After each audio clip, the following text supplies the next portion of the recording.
What's up, YouTube? Looks like we're online. So, today's topic is technique and economy. So, I'm continuing this series on this book called The Technological Society by Jacques Ellul. So, I'll just pull up the Wikipedia page on this. So you could find this to read for free online, but I'm not presupposing that you have been reading this book or that you will read it to be able to understand what I'm talking about. It's my goal to take themes, useful information from this book, and then present it to you all in a way that's understandable so that you do not have to read this 400 plus page book if you don't want to read it. So today we're looking at the third chapter titled Technique and Economy. So just a brief summary for those who are new to this stream, to this show. Jacques Ellul has this very broad definition for the term technique. Technique could be thought of as a systematization of method of some kind. So, for instance, like if you're going to type a document to do a homework assignment, you might have a particular process through which you do that. You go into Microsoft Word and you type out your essay and you print it and you hand it into a teacher. Maybe that will sound a little bit dated at this point. I think people will probably write an essay and then submit it online in some form these days. Anyways, the point is that technique isn't just physically how you're doing the typing or even the machine itself, the computer program, whatever you're talking about. But technique could be conceived of very broadly as the systems, the ways that are set up by which all things are done in some kind of fixed process or system. So if you think maybe a most basic definition of technique or example of technique will be like you'll have a particular technique in order to type effectively. So you'll hear a lot of me like spamming buttons on my keyboard, all that sort of stuff. So there's like a technique for doing what they call touch typing. So people that spend a lot of time on the computer will often learn a touch typing technique so they don't have to look at the keyboard while they type. So you too could learn how to do that if you don't already know how to do that. But more broadly, then you look at how you could run an organization. So you'll have a technique. For example, there's this term nowadays, they say you onboard employees. So if any of you are Zoomers watching this or some kind of tech nerd, then you have probably encountered this terrible new word, onboard new employees into your organization. So there's processes now. If you start working at a big company, they'll probably have you go through some onboarding procedure that is a very systematized way to set you all up with, say, there's some insurance plan, some benefits that you get enrolled in. Maybe to enter a physical facility, you have to have some card, some entry thing. You probably have some accounts to set up, whether that's a company email. So all these things will happen if you join some largish organization and they'll onboard you. So this whole onboarding process could be described as a technique by which you get a new person to be a participant in a particular sort of system.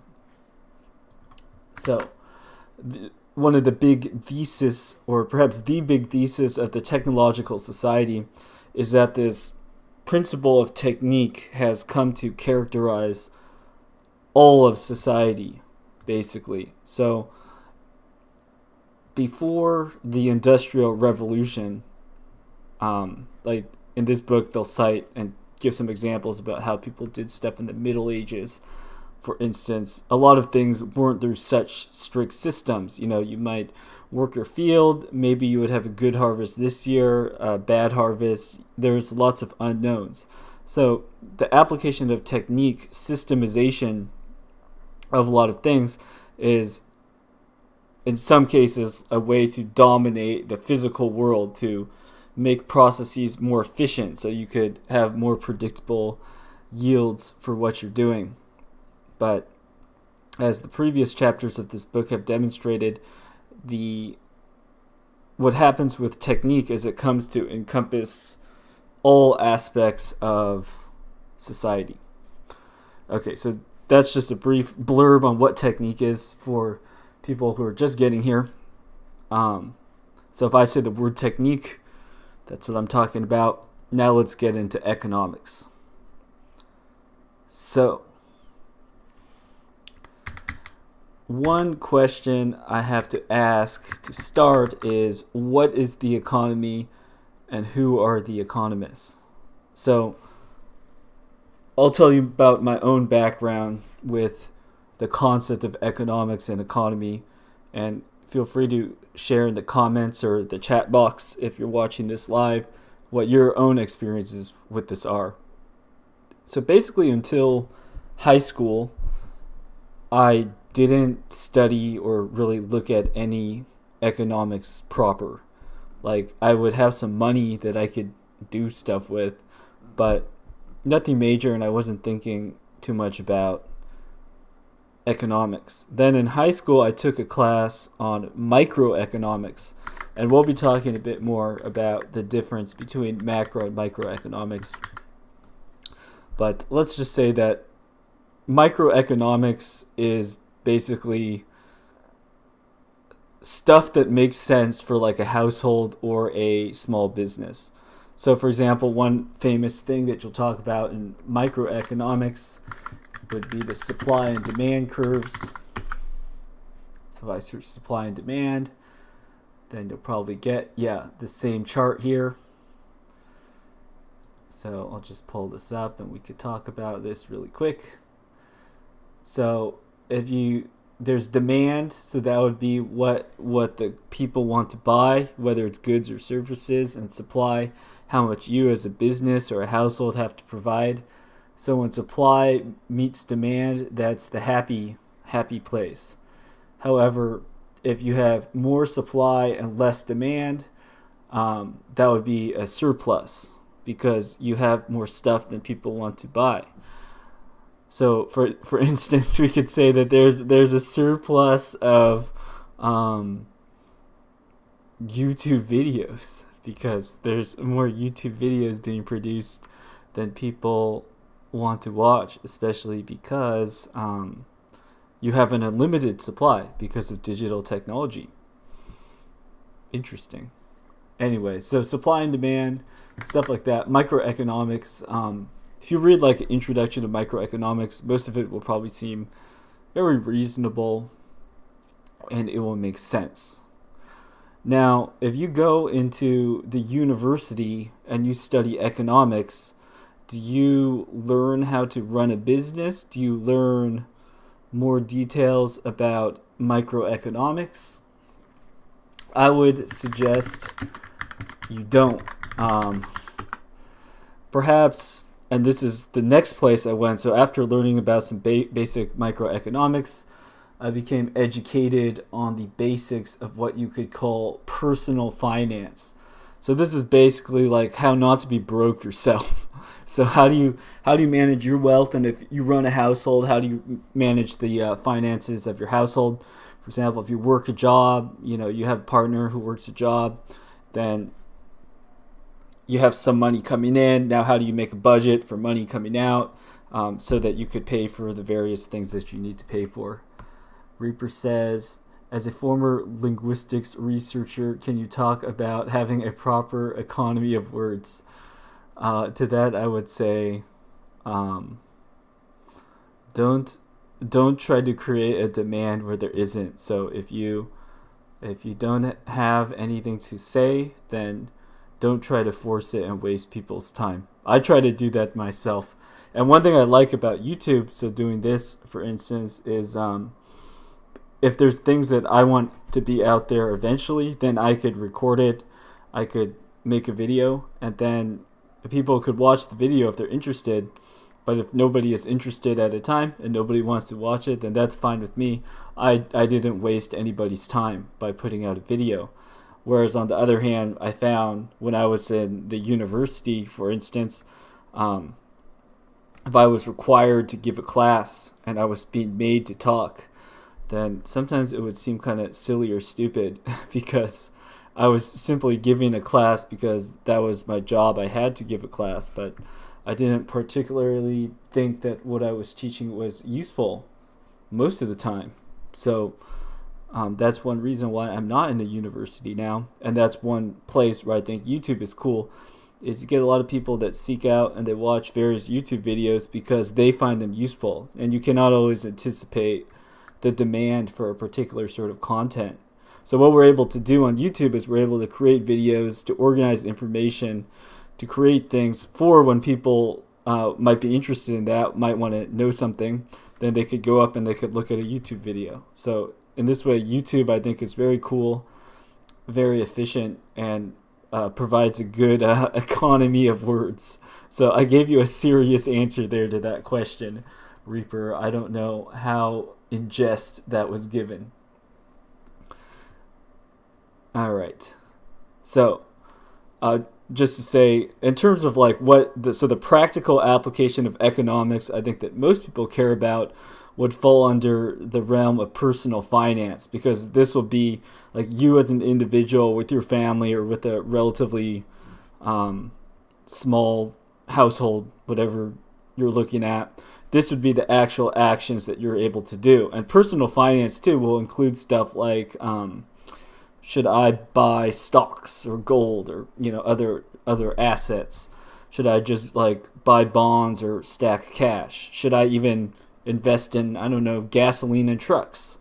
So all those sorts of questions would fall under the practical science. I would call it practical science of personal finance. Okay. On the other hand, when we talk about economy and economists, and we're going to meet all sorts of characters as we go through this, we're getting into a different world. So I'll actually, just for some context, let's go to Amazon.com and let's look at the book category for economics and see what sort of stuff we could find. So is there categories, business and money? And then economics. So let's see what Amazon has us thinking economics is about. So just too, as this kind of side note, so here I'm going directly to Amazon rather than searching Google for like economics books. I went directly to Amazon to look for stuff. I think that this is one trend that we're seeing with a lot of searches. So for example, if you wanted to eat food, let's say you already use Grubhub or one of these apps, you'll probably just go directly in your app and search for what you want, and then they could have their own search algorithm thing, as opposed to going to Google and searching like this global, doing like a global search, however you reckon Google's domain is. But rather, like if I'm just looking for books that are sold to buy, then if I went to Amazon directly, this is like a picture of what are the books available to buy. So you have more domain-specific search. So it's interesting to see how the internet has kind of become, you could say, siloed in a way, where it's not like you're wandering through a large marketplace and there's all these different stores and stuff. Rather, there's a handful of centralized directories, and I think depending who you are, like there's probably a lot of people that don't even really use Google as apart from maybe their email or like some service that they do, but searching, if they just need food sometimes, or maps, then they just go on the Google Maps. I wouldn't be surprised. Okay, so let's look at this sort of stuff that is in the economics section. So if we go to top rated, so here, kind of classic book on what they call value investing. So that would be how do you pick companies, which countries do you believe are valuable. Okay, a book on some kind of manifesto about how Bitcoin's a decentralized alternative to central banking. I don't know about that. I don't think central bankers would be happy if they got replaced. We'll talk more about that. Let's see. Psychology of money. Speed and scale. Book on Gucci. Oh, Woke Incorporated, Inside Corporate America's Social Justice Scam. So, well, you may have noticed, for example, during June Pride Month, I think is what they call it these days, you would have all these rainbow flags and stuff everywhere, but a lot of the times they would be plastered over like banks, big institutions. So it's to say, is this a movement of the weak fighting to get some rights that they have, or rather is it a power display of people that already have power? Likewise, we had it's like the White House was lit up with the rainbows at some point. Is this a fighting for rights, or is this a kind of victory celebration from those who already hold the power? Okay. Oh, Creature from Jekyll Island. So this is a book about the Federal Reserve.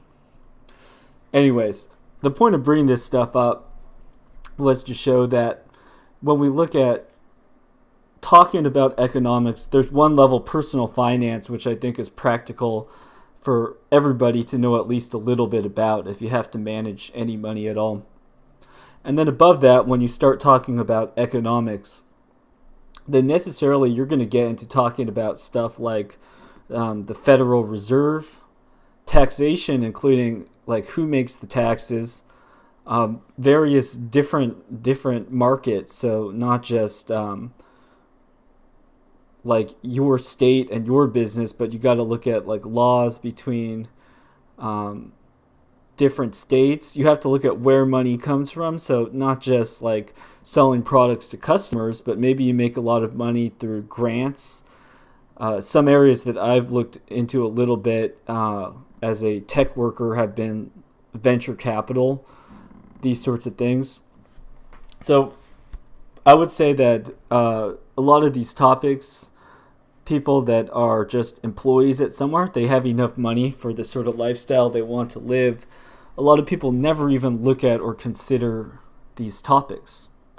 But if you do start to look into money more, what is money? Where does it come from? How does it flow around? These sorts of questions, then you will definitely come into monetary policy and all these big topics, which brings us into the topic of macroeconomy. So microeconomy, more just basic, you yourself, your household, how much money you make and how money comes out. When you look at macroeconomy, then you're looking at what is the actual money and how do various policies and stuff shift, who could hold on to a bunch of that money, these sorts of things. So looking at this chapter of the Technological Society, I wrote a little summary of this chapter, and I will read it to you here. So basically, what is economy? So here's what it is. What you do is you set up a game similar to how you might set up a board game, design a board game, such as Monopoly. And when you have a board game, what happens is every sort of move, what is allowed and what isn't allowed, all these things are delineated, or all these things are enumerated. They're all laid out. So you can't invent a new thing to do in a game. A game works by fixed rules. Okay, then you could establish a class of experts at studying this game. And then if you have people who like are experts at Monopoly or something, then they'll be able to predict how certain actions will lead to players' state to change. So, for example, if you're playing the game of Monopoly, so I'll just pull up a picture of the Monopoly game. Oops, made a typo. So you're playing Monopoly. So in this game, Monopoly, for those who aren't familiar, you roll the dice and your little character goes around the game, and you could choose to buy these different properties, and then if somebody lands on your property, they have to pay you money, and then there's all sorts of rules about how that money is different. But every time you pass here, the starting point go, you get I think it's 200 Monopoly dollars. Now suppose you changed the game of Monopoly so that when you pass go, everybody only gets $50, or how about everybody gets $400, but if you don't spend $200 by the time you go around, then you have to give 100 of those dollars back to the bank to discourage people from, I don't know, hoarding a bunch of money. Something like that. So effectively, what I'm saying here is what economics is, what economists are. Economics is setting up society to be a game like Monopoly. So there's all these rules, there's fixed ways in which people are made to interact with the system. And who the economists are the people that are experts at this game. Now, I bring this up because I want to distinguish the economists, or the people that are experts at this particular game, from other sorts of roles you might play. So, for example, if you're a skilled trader, so you're good at like trading stocks or crypto coins or something, you might also be an expert at the game. You might know a lot about what's going on, but that's very to be a skilled trader and to be rich, or to be able to make a lot of profitable trades from doing that, would be different from being an economist. Because you could be an economist, so you know like all sorts of effects that would happen, like, oh yeah, if I put in, extra money here, if you buy this property, like they know what all these actions will do, or at least they have models to predict this sort of stuff. You could be broke. So, I myself know people who have majored in economics and stuff and find themselves in debt or tight financial situations. Whereas like me, on the other hand, one of the reasons that I'm able to make this show, the Allen Stream, is because when I was in graduate school, receiving a small stipend and having some money from family and other sources, I invested that into like cryptocurrency and stocks, such that I was able to legally get enough money so that I'm not in any danger of starving myself. Though, who knows? If this channel does get monetized, then I will start e-bagging and asking you all to contribute if you find my content useful. But with that being said, to be an economist and to be good at a video game are two different things. Similarly, like if we take this analogy a bit further, we look at video games. To be a developer of a video game, or even like a tester, some kind of developer with the video game, that is very different from being a person who's really good at playing a video game.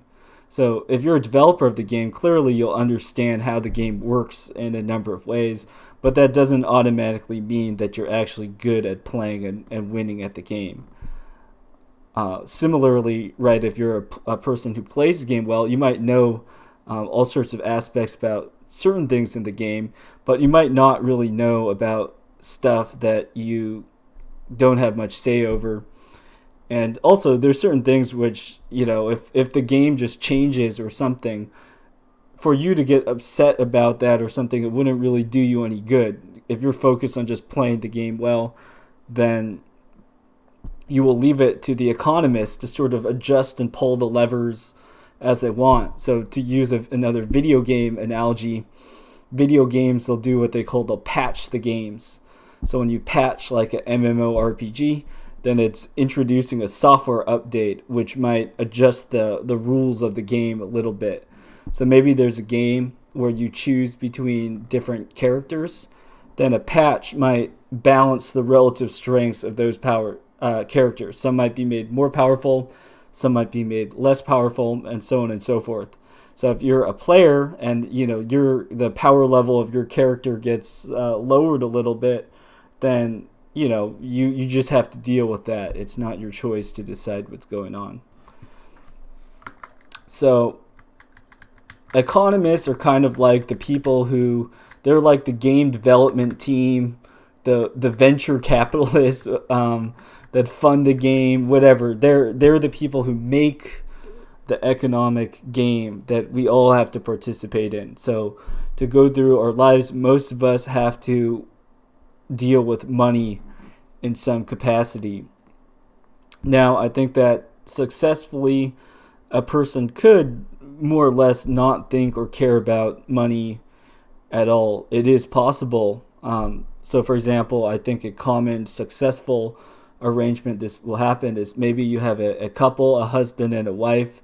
Maybe they have some children, and the way in which they don't have to think or talk about money is maybe one person makes most of the money, but they actually don't manage or do anything with it.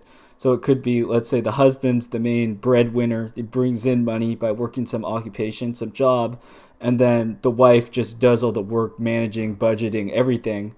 And then the husband is happy if he loves his wife, then she's helping to run the household successfully. And then he doesn't have to think about all the stuff. And let's suppose that this is a really good wife. She even does all the taxes and stuff. Then who wants to do taxes? Doing taxes and stuff sucks. So if you're married and then your spouse does your taxes for you, I mean that sounds pretty cool.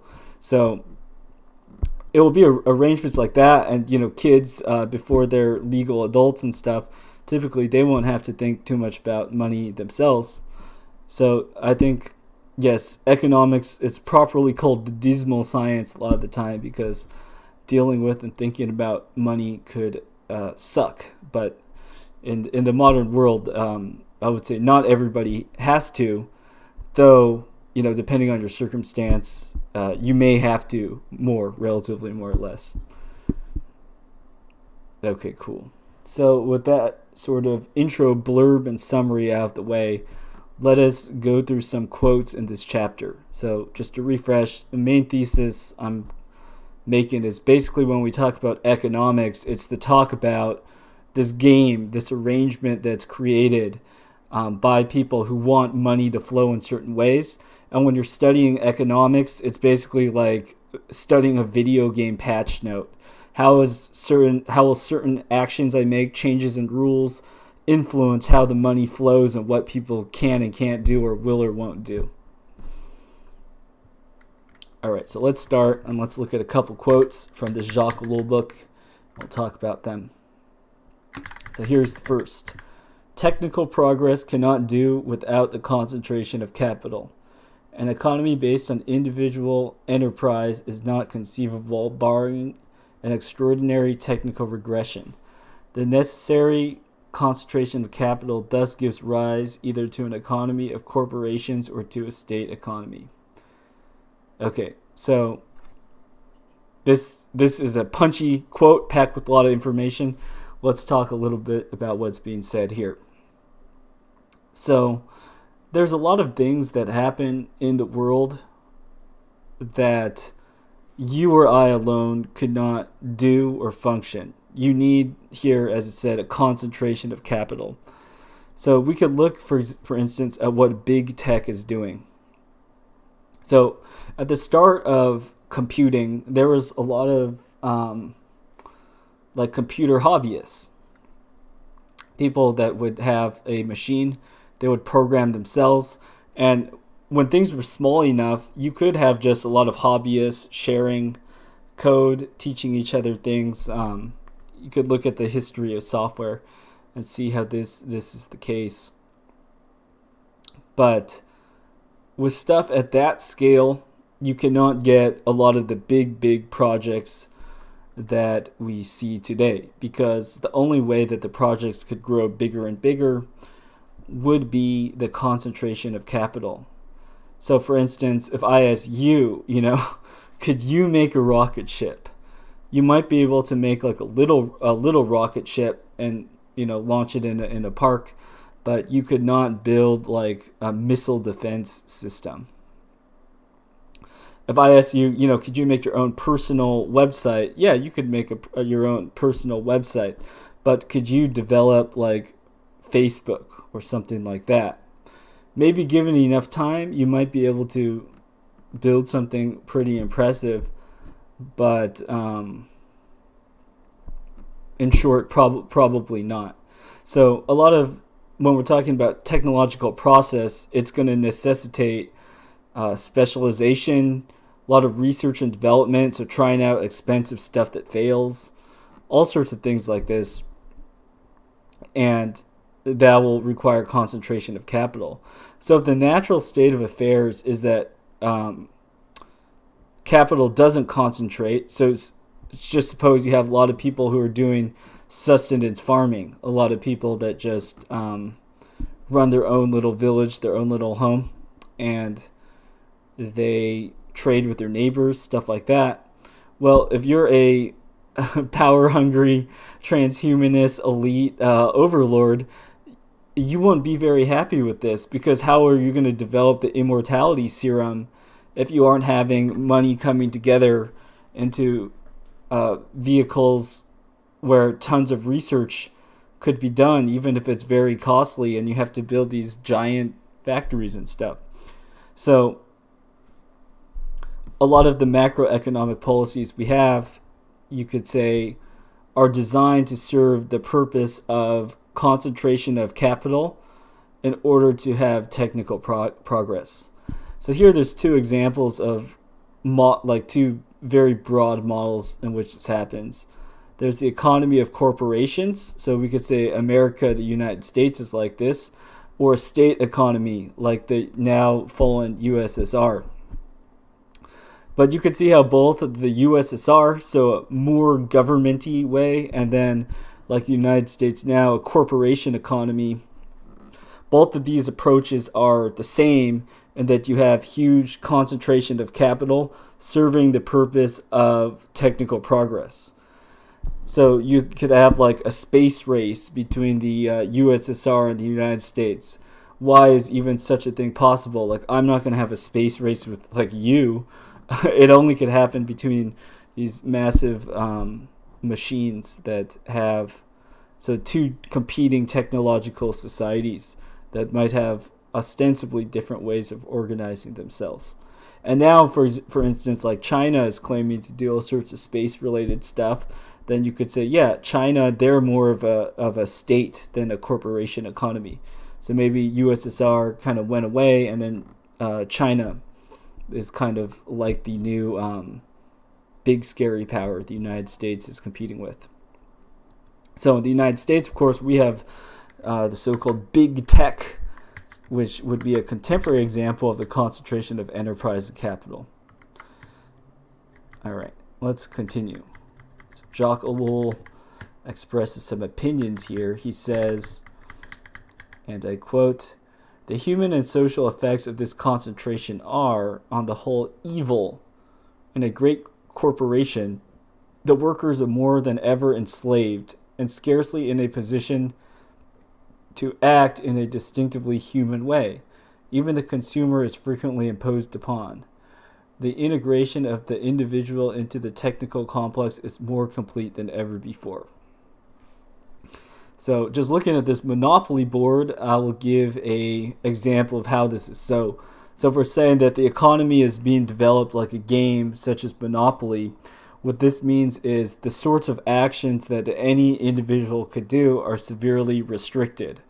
So, for example, in this game of Monopoly, if this is like a model of the world, a business or something, then you cannot go out and create new properties. That would break the game of Monopoly.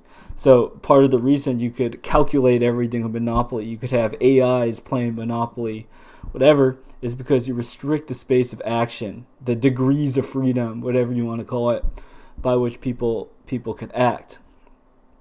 So being constrained in this sort of way, here with this quote, it's talking about how the workers are more enslaved, right? In a similar way, we could look at our world, our society now, and you could say, yeah, in many ways, the sorts of actions, the things that people could do are restricted. Now, the form that this takes might be quite different depending where you are. But like, I'll give an example. For example, I'm in California in the United States. So let's suppose I just had some idea. I said I wanted to raise chickens and rabbits for food. And then my friend's like, yeah, bro, just do it. Just raise chickens and rabbits for food. I actually am not sure if you could do that. There's probably all sorts of rules about meat processing, what animals you can and can't raise, depending where you are, you can and can't do certain things. So it wouldn't be so simple as like, oh yeah, if you think it up, you could do it. It would be like, no, you have to operate within a certain regulatory framework to do anything. Reaper said, not sure that USSR concentrated capital. Well, we got to look, so let's look at a definition of capital. Go to Investopedia.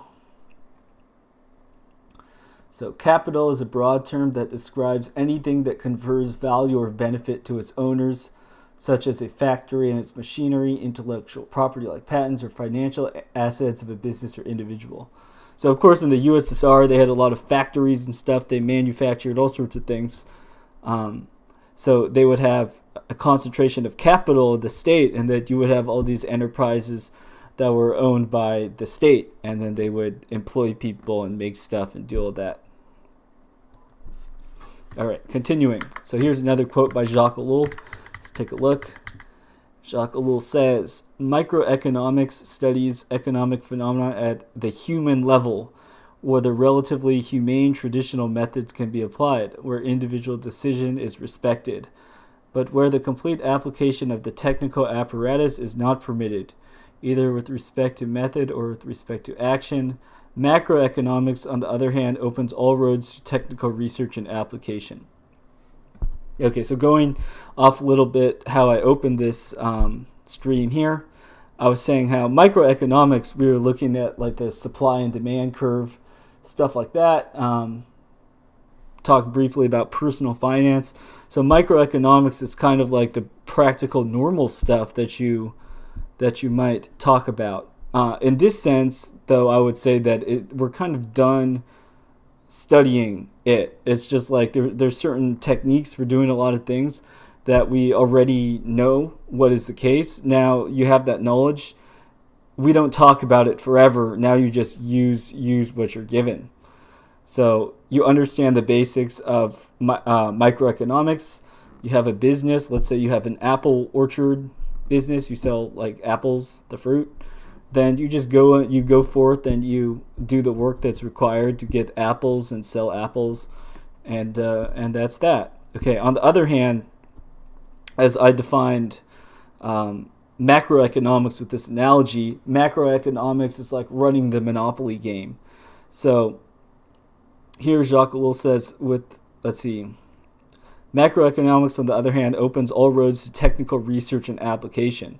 So you could like make a simulation of the Monopoly game and then try to tweak all sorts of different variables to say like, okay, so instead of $200 per pass and go, let's charge, let's give people $300 and so forth.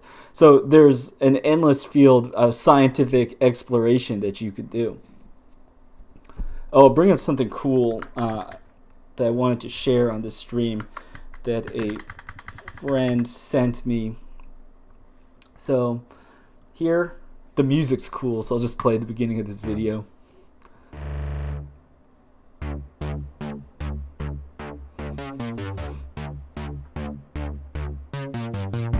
A line, or a queue, is an organized group of people, or in this case dots, waiting their turn for some thing. The amount of time it takes to get from the start of the queue to the end of the queue is the wait time. Okay, so this video here, it goes over Disney's Fast Pass specifically, and it looks at how Disneyland, so this channel is called Defunct Land. Very interesting. If you want to learn about Disneyland, check it out. But this is very related to this topic of macroeconomics, and that you could look at Disneyland parks or Disney parks, for instance, as a kind of treating people like in this Monopoly game. So Disneyland is like a self-contained technological society. So in this video, it goes over how Disneyland, they implemented this thing called a fast pass, and they tried all these different things to manage and see how that would affect queuing and waiting for lines.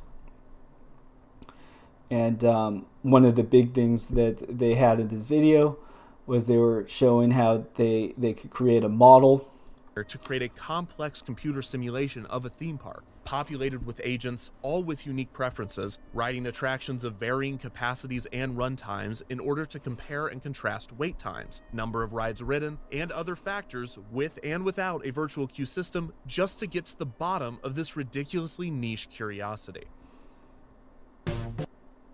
Okay, so just wanted to show this to say, if we look at the difference between microeconomics and macroeconomics, right? Microeconomics is a practical science in that if you're like a person that's visiting a Disney park or whatever, you want to maximize the time you spend on rides or something like that, then you could make your own individual decisions and decide how to do that. Now, the macroeconomic equivalent would be you are making this simulation, you're making this game, and then it gets implemented as policy on your state. So we are all involved in this technological society, in this game, in this system, and the economics and the economists are the people who strive to be the people that get to pull and push those levers and study those models that will affect us all.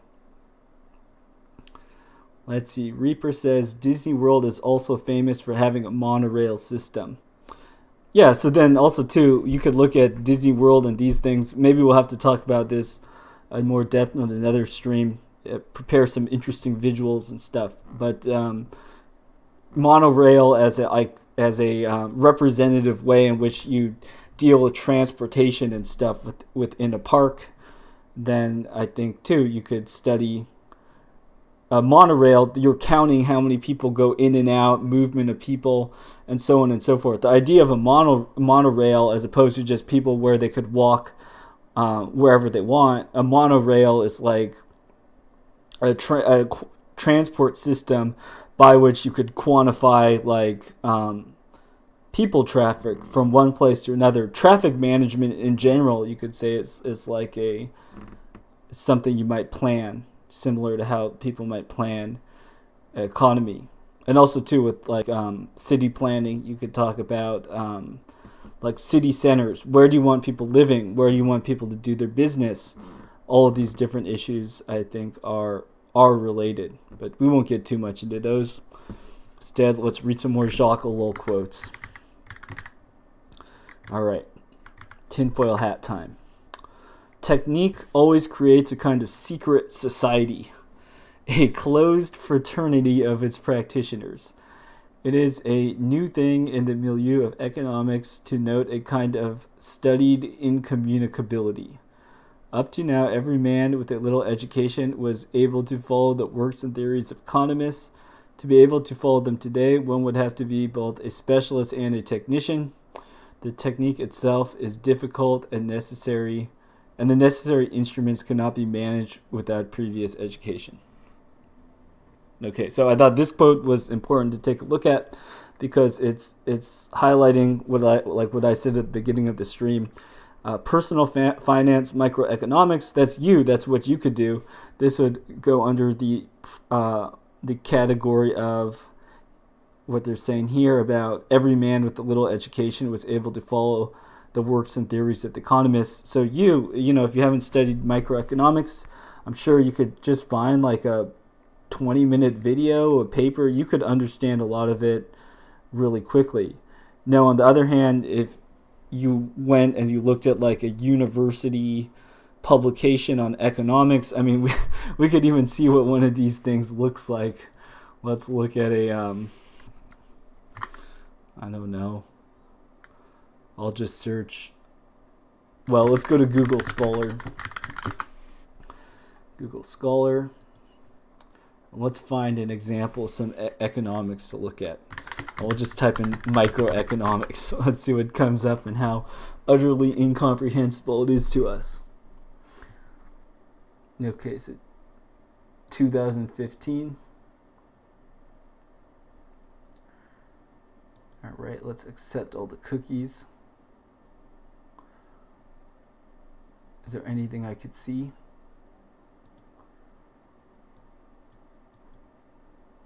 Well, we'll just look at what it's about, okay? So describing the latest advances in this rapidly changing field, the book features the expanded coverage of public debt, the management of capital inflows, as well as new material on fiscal discipline, monetary policy regimes, currency banking, and sovereign debt crises, currency unions, and the choice of an exchange rate regime. A new chapter on dynamic stochastic general equilibrium DSGE models with financial frictions has been added to reflect how the financial crisis has reshaped our thinking on the role of such frictions in generating and propagating real and financial shocks. What's the difference between a real and a financial shock? If there was a financial shock and you lost your house, that sounds kind of real to me. Anyways, it's just to say that normal people don't read this sort of stuff. It would only be specialists or like people that are students that have to take some sort of economics class at a university that would have to read such a thing. And that is why one would have to be both a specialist and a technician. Okay, let's continue. Look at some more quotes from Jacques Ellul. Looks like we don't have any additional comments yet, so we'll just keep on going. So the next quote: no democracy is possible in the face of a perfected economic technique. The decisions of voters and even of the elected are oversimplified, incoherent, and technically inadmissible. It is a grave illusion to believe that democratic control or decision-making can be reconciled with economic technique. So, if we talk about, let's just talk naively about democracy and voting. So, the appeal of saying like, oh yeah, democracy good, how do you get people to believe democracy good? Well, I would say that the story would go, because you have the ability to vote, then you could influence the sort of decisions that happen in your country. So you live in a place such as I live in the United States. Now, someone says, Chinese people didn't always have the vote. Woo, you have a vote. You should be so thankful for the fact that you could vote. Okay? I am able to vote. So I could think about, all right, so my ability to vote, what does that actually give to me at the end of the day? Could I, if there's something I don't like, for instance, I don't think there should be a mandated experimental medical treatment. Am I able to vote on that? Could ask yourself. But with respect to monetary things, like, could you vote away the Federal Reserve? If you don't like the Federal Reserve, could you get rid of it? Could Americans get together and vote away from it? I'll leave that for the readers to decide, viewers, and I will continue to look at some more quotes. So this is all from the chapter on economics in Jacques Ellul, The Technological Society. Continuing. So this quote goes, at the base of the structure lies statistics, the instrumentality for determining the raw facts of economics. So Reaper has a question. He says, what does Ellul mean by perfected economic technique? Not understanding the specific thing he is saying, democracy cannot compete with. So I think broadly speaking, Jacques Ellul has this thesis that the technique, the development of technique, is this monolithic, universal, autonomous kind of thing. And basically, true democracy in the sense that what if we could vote and change or stop this thing gets in the way of the march of the technological society. That's, in short, how I interpret it. Reaper says, also typically we talk about the West as, quote, democratic capitalist countries. So the question then becomes, would Ellul say the same thing about democratic capitalist countries? Yeah, so one point I wanted to highlight when I was talking about how both the USSR with state-owned enterprise and then like big tech corporations in the United States today, these two systems are both the same in the sense that they both allow a huge concentration of capital. Capital in the sense like we could just talk about factories or something, some kind of means of production. So you have both the ostensibly capitalist system of the United States with corporations, and then you have the overtly, state-controlled communist system. But you could see how they're both two sides of the same coin, and that ultimately the thing that unites them is they're both types of technological societies. They might have different names and labels and some variations in form, but ultimately both of them, you could even say they're both kind of experiments of which technique works better. So if people have the, they're told that they're not all under the state, rather that there's free competition, then maybe actually telling people this kind of noble lie or something is actually a more efficient technique for getting people to embrace and continue in a system, to believe that they have more political efficacy than they actually do. Whereas if you just tell people straight up that they don't have any political power, then maybe this will actually lead to more people revolting, stuff like that. So Reaper says, wouldn't government be perfecting its own technique, like how to manage all the layers of society, etc.? I wonder to what degree some of this is a time period thing where Ellul is writing to the late 50s, 60s people when people didn't think of the government as a potential technological or improving entity. Yeah, I think there will be a little bit more that Ellul has to say on this. Let me just bring up the Build Back Better framework. So,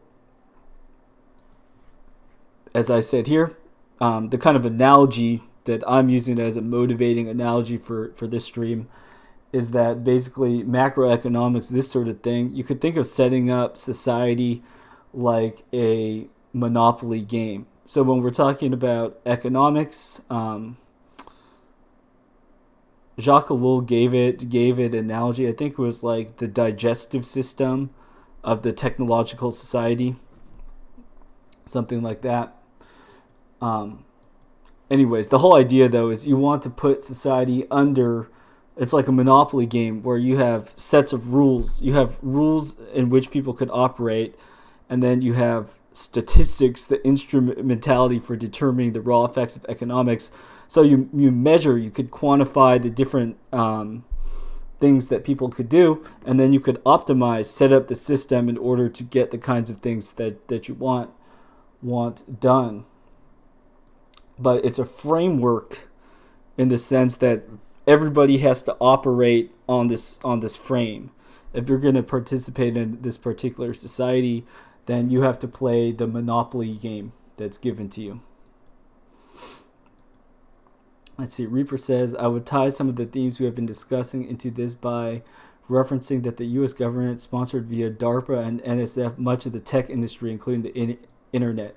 Yeah, exactly. So one of the things that the technological society, I think, aptly points out is you don't have these competing forces of like, oh yeah, it's like free industry versus government intervention, and we need more freedom so people could innovate. And also, it isn't like that. Those are sort of fake teams that aren't really opposed to each other.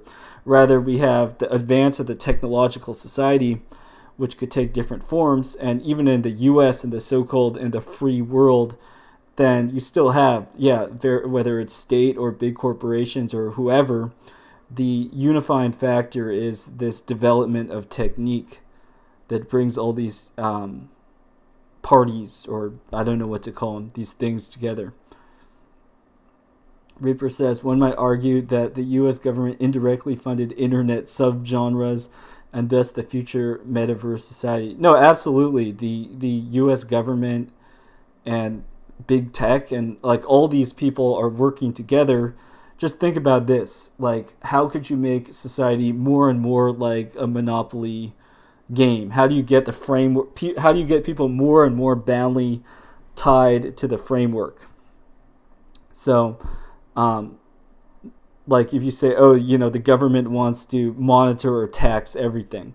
Why would you want to monitor and tax everything? Well, it's tying more and more activities into a system that you could control, you could quantify with statistics, and then if you have some like power levers and buttons to press, then suddenly you are able to influence things. Whereas if somebody is doing some unbound activity, they're not participating or interacting with you, then they're free to do whatever they want.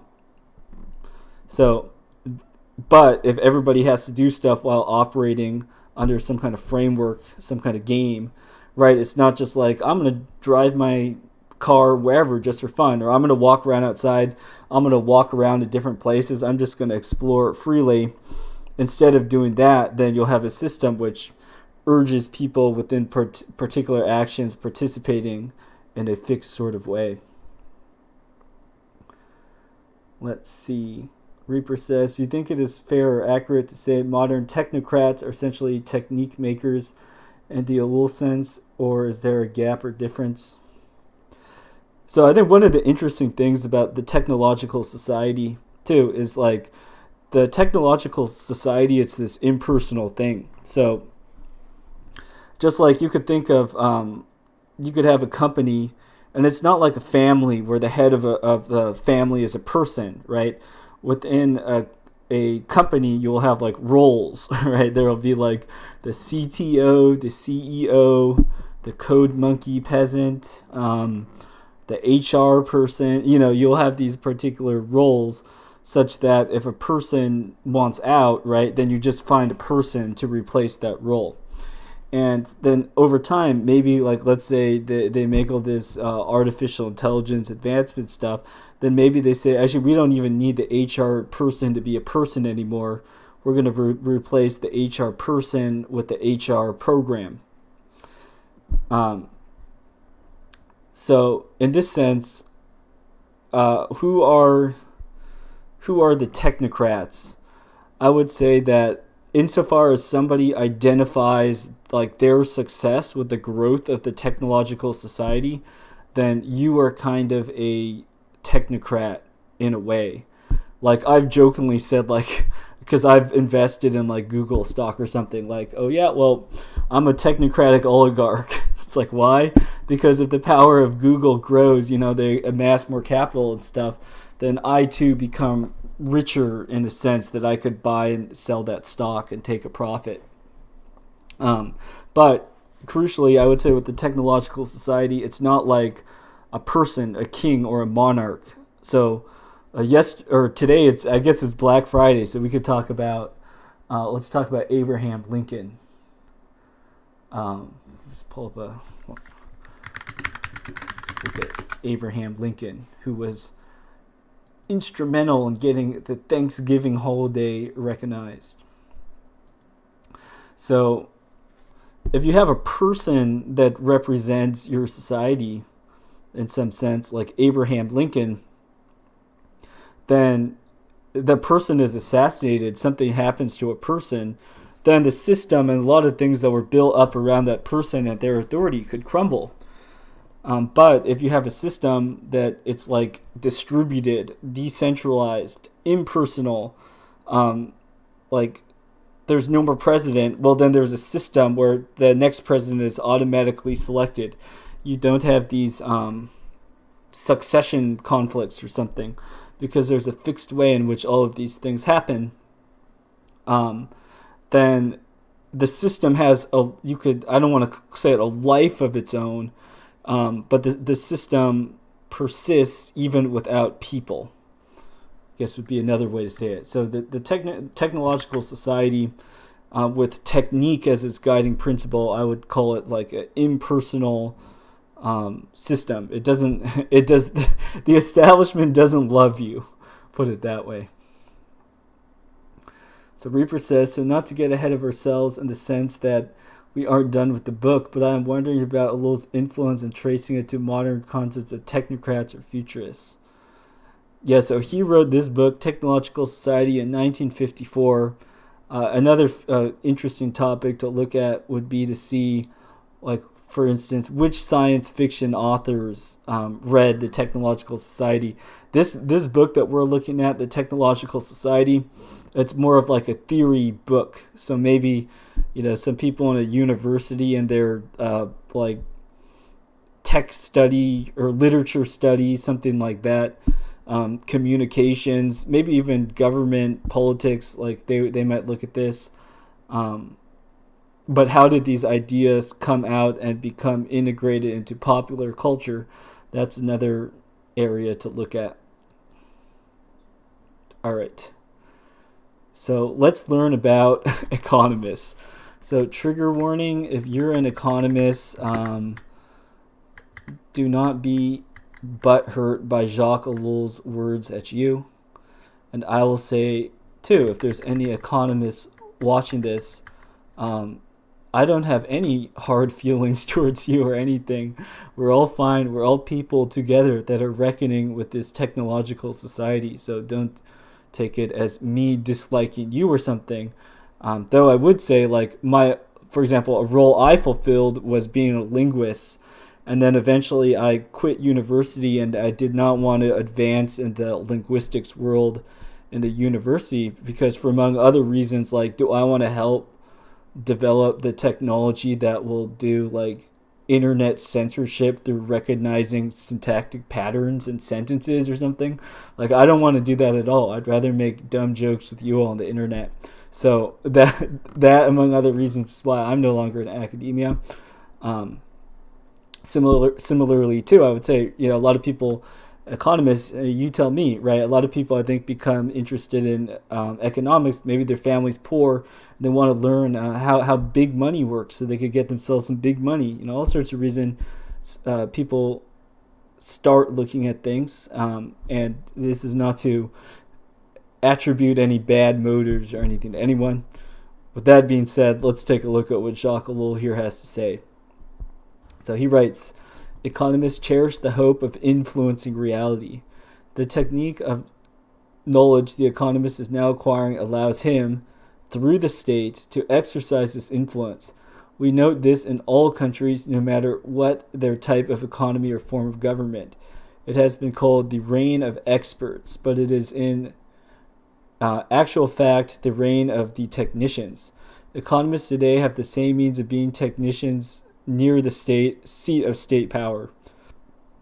And then another quote, at the same time that the economist has created a technique for knowing, he has created a technique for acting. So I think very key thing here. So I'm going to return again to my analogy here with the Monopoly game. So if you create the Monopoly game and then you also create a job called, Monopoly game regulator, something like that, then, right, by creating the game, then also you create the technique for acting upon the game, right? So people, they normally have their activities anyways. Just how do different people get food? How do different people decide where they live? There's all these questions. People find ways to organize themselves around that. Now, if you provide people then with a framework in which they do that, and then you have people that are trained up as experts in the particular framework. So that's what I'm saying macroeconomics is, and the economists, basically macroeconometricians, then now within this framework they're able to act, basically is what I'm saying here. Okay, so Reaper says in response to Jacques Ellul being from 1954, he says, I wonder if this book even influenced DARPA to create the internet. I wouldn't be surprised if you had DARPA people and stuff reading and looking at, you could call it theoretical books like this. Let's see, Reaper says, the invention and proliferation of new technology has been a primary driver of both local and civilization scale transformation. Indeed, yeah, that's like the thesis of this technological society book, to say that the technological society is like an endpoint realization of technique really taking off as a civilization forming force, not just finding more efficient methods to, like, I don't know, bake bread or something, but finally it's come into like all realms of life. Reaper continues, it's a story that features brilliance of the highest order, dogged determination, good luck, bad luck, glorious successes, miserable failures, happy accidents, and lamentable unintended consequences. When it was founded in 1958 in the midst of the Cold War with a charge to prevent technological surprise by potential adversaries, DARPA became part of the ongoing technology story and has been conspicuously influential ever since. The last 30 posts were quotes from DARPA's homepage. Okay, Reaper, yeah, I was about to say, man, you're really you're waxing with some pretty poetic language there. It's kind of sounding a bit too over the top praising of some people, but if it's from the DARPA's homepage and they're being self-congratulatory, well, I'll leave you all to form your own views about DARPA. Yeah, even here, though, in these quotes that Reaper brought up, yeah, it's...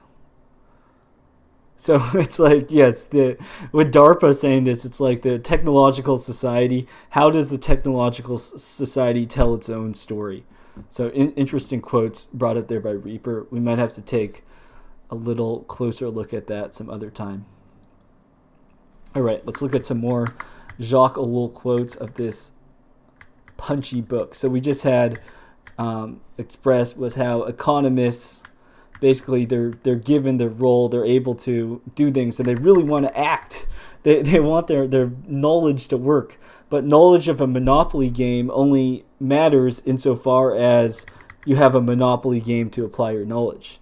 So for the economists, likewise, if they want to know about how injecting this money here or whatever it is that they do, if they want to know and be able to do these things, then they have to have a system set up such that they could actually do those things. All right, continuing with the quote. Okay, but if we thus establish the certain norms of progression, we were confronted with two facts. First, the necessity of intervention. Once the norm has been set and a condition which diverges from it has been observed, it would be folly to permit a dangerous abnormal phenomenon to develop. Second, the possibility of extending such an establishment of norms. Okay, so then this quote here, it has to deal with the fact that, right, if you're able to have certain levers of power, so I'll just give that example. You've probably heard the term money printer. So let's pull up an image of money printer go brr, just to get some fun visual going.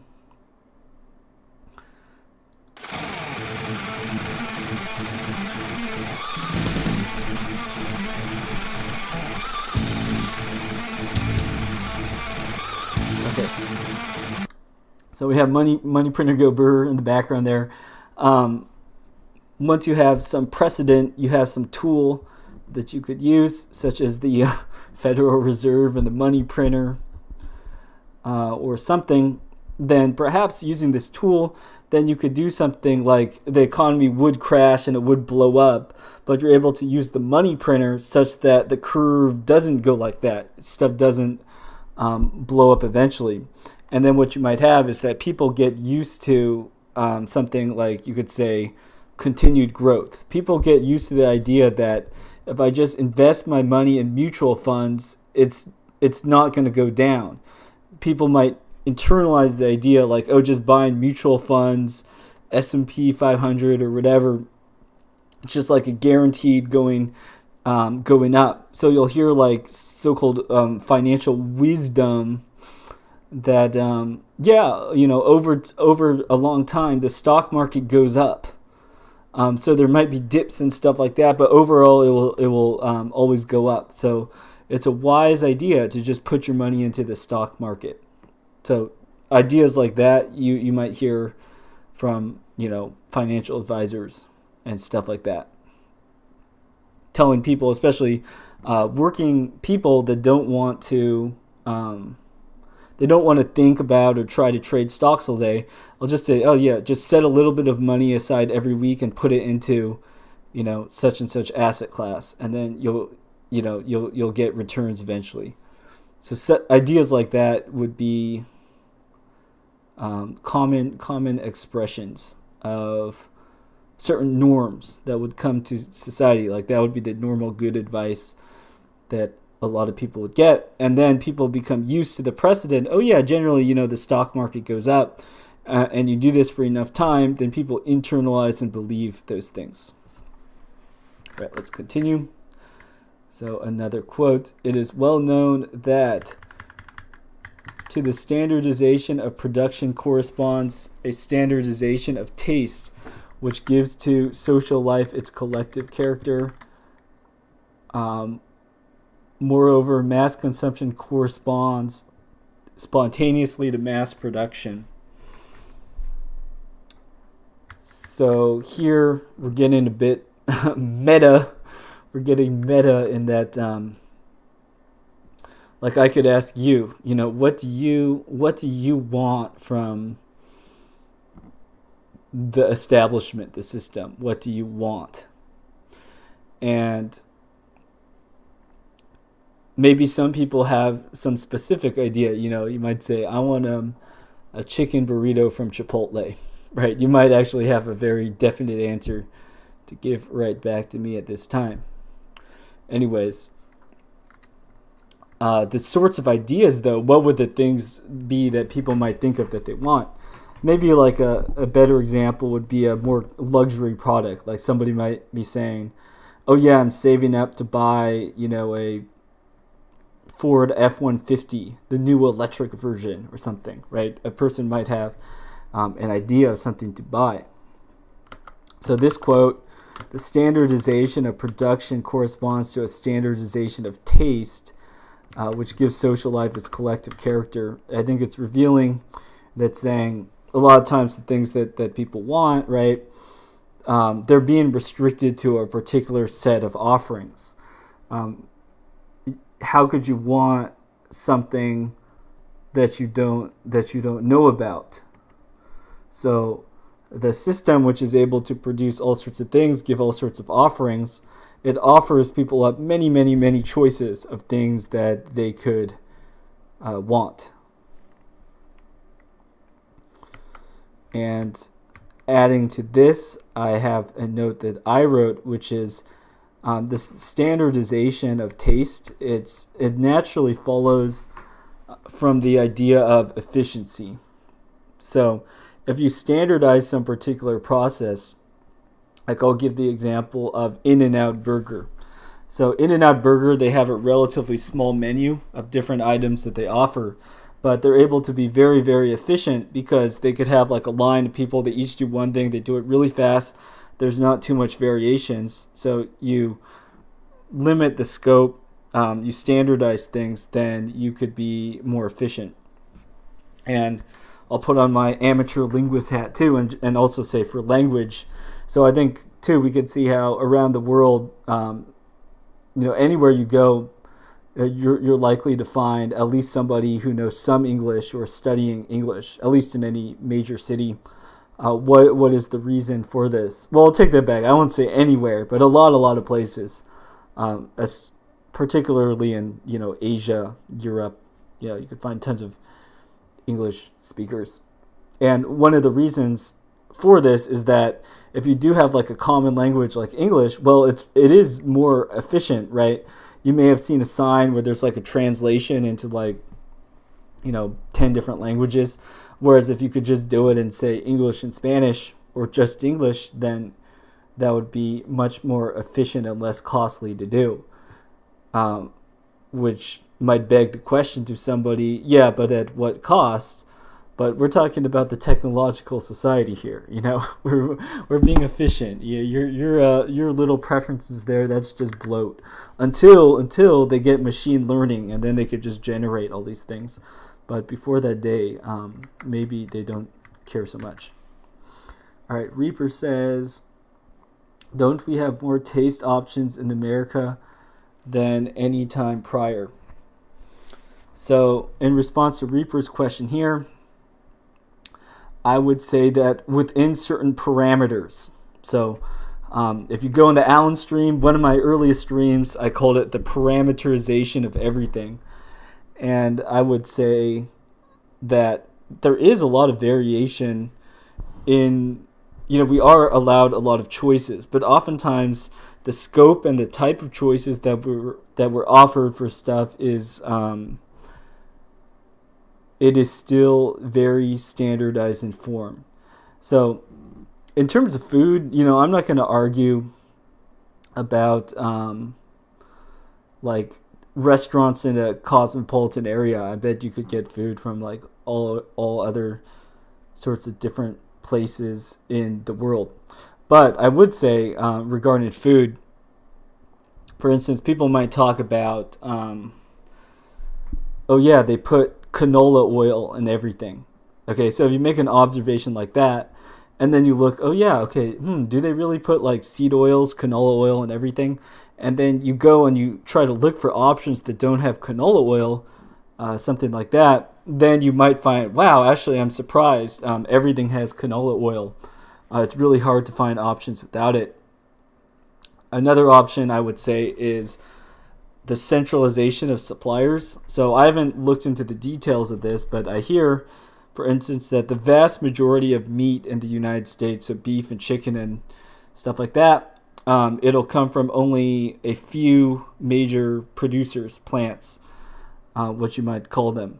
So you might have all these different variations or forms, like, there's a lot of variation in my city. I could get Cajun food, I could get Thai food, I could get Mongolian barbecue, whatever it is that you want to get. So there's diversity in that sense. But then you go and you look a little bit further about like, well, so can I get a lot of chicken from different chicken suppliers? And then lo and behold, you might find that diversity is actually near non-existent. Maybe for some areas, like all the food supplies come from the same supplier. So, replying to what Reaper said, I would say, yes, you are able to get a lot of choices, but oftentimes the choices you have, I would say, are highly parameterized. And similarly, like, we look at Wikipedia, stuff like that. So you could say, is there a lot of diversity in the world? Well, in the sense, if you count and quantify diversity by saying, you have like Wikipedia in a whole bunch of different languages, then you could be like, that's cool. There is a lot of diversity in Wikipedia.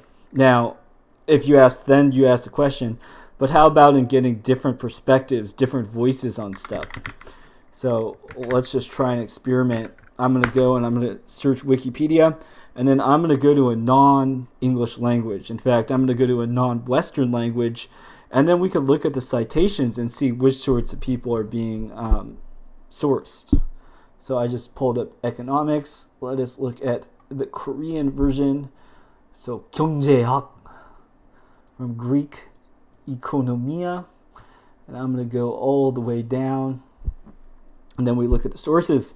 So here we have a person, Douglas Harper of the Online Etymology Dictionary, a Gregory Manhue, a William Boyles. Let's see where people are publishing from. Macmillan. Macmillan. Let's see. Korean source here. Oxford University Press. Ann Arbor University of Michigan Press. Okay. And I don't have time to investigate all of these too much. We have a Korean forum, Tom Encyclopedia. Oh no, but that's Britannica. Britannica Pekwa Sajan. So Britannia Encyclopedia article on economics. So you might even find it's like, oh look, apparently Wikipedia has all this diversity. Then you go down, you look at the sorts of sources. You'll find if you look at other languages, maybe they might have just translated the English language one, or maybe all the sources that they cite to get the information for the article basically come from the same places. So imagine if you have a bunch of like Korean students who went to the West to study economics, and then for their economics page, then they will just like cite the same people as their like German colleagues or their Dutch colleagues or whatever.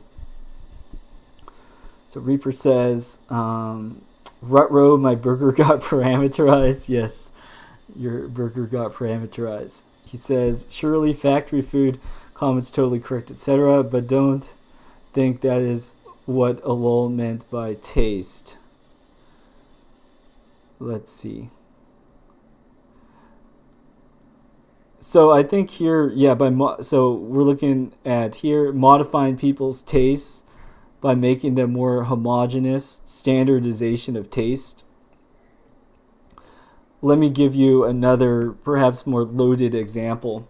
So if you ask kids, let's say you're a teacher and you ask like your class, your students, what do you want to be when you grow up? Okay, I think most kids at some point they've been asked a question like this. And a lot of times the answer to this question will be reflective of the sorts of messages that the kids receive, right?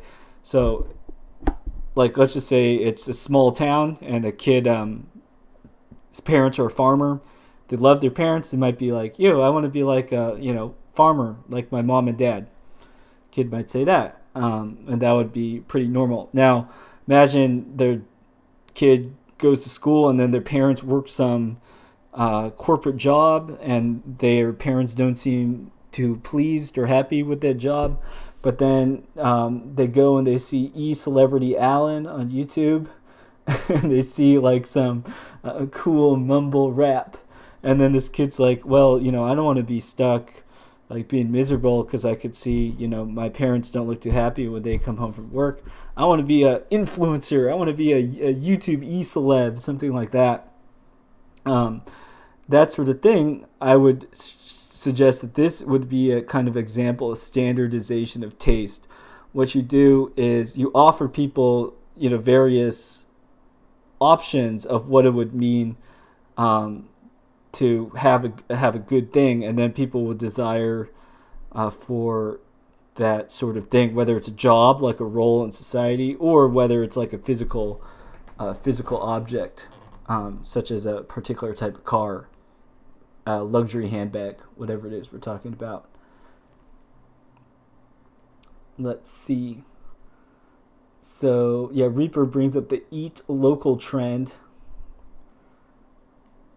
as anti-establishment, anti-factory food. And Reaper says, but eat local is also a kind of aesthetic appreciation of different stuff that a person made. Well, okay, so this eat local thing, I think this is a good example to say that one thing that I think that eat local represents, it would be, well, actually, I'm not thinking about eat local specifically. I'll talk about like organic farming, that sort of stuff. Like people might not care about the variation. Like I need 20 different types of cheese to choose from. Instead, what might be more important to them is, I have 3 different people I know that make cheddar cheese, and they're all cheddar cheese, but they're from different parties, different sources. So rather than having like buying everything through one grocery store, even though you might get the cuisines of different countries from there, like you might have sushi one day, fried chicken another day, whatever it is from a supermarket, then I think what a lot of people are looking for is more diversity on the supply side, rather than like more fancy spices to changes for their palate. All right, we're being joined by George. George says, "I want to be a contrarian nerd when I grow up." Oh man, I don't know if you're gonna do well in school. Go fixate on the corner of the room. Just stare, count the things on the stucco for 30 minutes. Will you? Will you go and do that? Reaper says, "The funny thing is, this is now pervasive across America in each locale." All right. Continuing. So we have a quote here.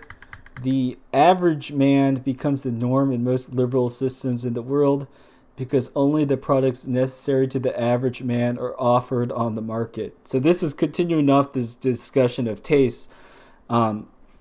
We could look at, even like consider suburbia when we talk about this. So it's like, what is it that you want? And if somebody says, I want like a house with such and such rooms with, 2.3 children, a dog and a cat and a fence, you'll get like a lot of hippie left type people making fun of, they'll make fun of so-called conservatives for being boring in this respect, that they just want to be these boring, average people. And